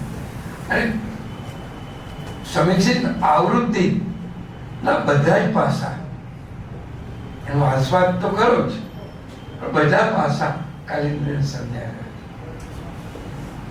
કેવા પ્રકારનું એમાં કામ થયું છે, સંપાદન કેવી જાતનું સંપાદન કરવું જોઈએ, સદભાગ્ય કે દુર્ભાગ્ય, સંપાદન એટલે ભેગું કરી લેવું, એટલી વાતથી આપણે સંતોષ માનતા થઈ ગયા છે. આપણી પાસે પણ એક મોટી પરંપરા ભાઈને સાહેબના વાંચી, શાસ્ત્રી સાહેબના વાંચી, ગાંધીલાલ વ્યાસના વાંચી. તો સંપાદન કેવી રીતે થાય? આપણા પુરીસાગર સાહેબે તો આ પાઠ સમીક્ષા પર પીએચડી કર્યું છે. કયો પાઠ લેવો ને કયો ના લેવો, કયો સાચો ને કયો ખોટો. તો આ સમયની અંદર ઘણા લોકો નિરાશા વ્યક્ત કરે છે કે હવે ક્યાંય કશું વંચાતું નથી, કશું સારું લખાતું નથી. પણ કહેવત આપણે યાદ રાખવી કે સિંહના ટુકડા ના આવે. રામાયણની સમીક્ષિત આવૃત્તિ અને એનું ભાષાંતર કરવાવાળા 50 ના હોય, એ 2-5 જણ હોય. અને બીજે કહ્યું, કાલિન્દ્રને સરસે સમજાવ્યું. અને પરિષદ જે વસ્તુ લોકો સુધી ઓછી પહોંચે એના વિશેની વાત કરે. સંખ્યા ભલે આટલી જ હોય, આટલી સંખ્યા હોય છે એ અનેક લોકો સુધી પહોંચતી હોય છે. બંને વિજયભાઈની વિદ્વત્તાને અને કાલિન્દીબેનની સમજને આપણે આભાર માનીએ. અને આપ સૌ આવ્યા, આપણો પણ આભાર. પરિષદ આ કાર્યક્રમો કરે, આ પરિષદ તમારી જ છે અને તમારી પરિષદમાં તમને નિમંત્રણ છે જ. એટલે સૌને આવવા અમારી ભાવનું આમંત્રણ છે. આવતા રહેજો. આવશો તો કાલ શું થવાનું છે એ ખબર પડશે. પછી બીજા કાર્યક્રમો પણ છે એ અહીંયા બોર્ડ પર જણાવ્યા છે. અસ્તુ.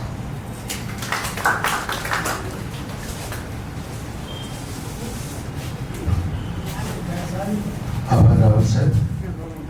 આગામી કાર્યક્રમ ગુજરાતી સાહિત્ય પરિષદનો આપણો કવિતા વાસ્તવ શીર્ષક હેઠળ કવિ શ્રી હરીશ મીનાશ્રીનું કાવ્યપાઠનું છે. આપ સૌ સાદર નિમંત્રિત છો. તારીખ છે 3 સપ્ટેમ્બર. સમય સાંજે 5:30 વાગે આ જ ઓડિટોરિયમમાં છે. આપનું સ્વાગત છે. અહીંયા કાર્યક્રમ પૂર્ણ જાહેર કરે છે. આપ સૌ મંચસ્થ મહાનુભાવો, વક્તાશ્રી અને આપ સૌનો આભાર.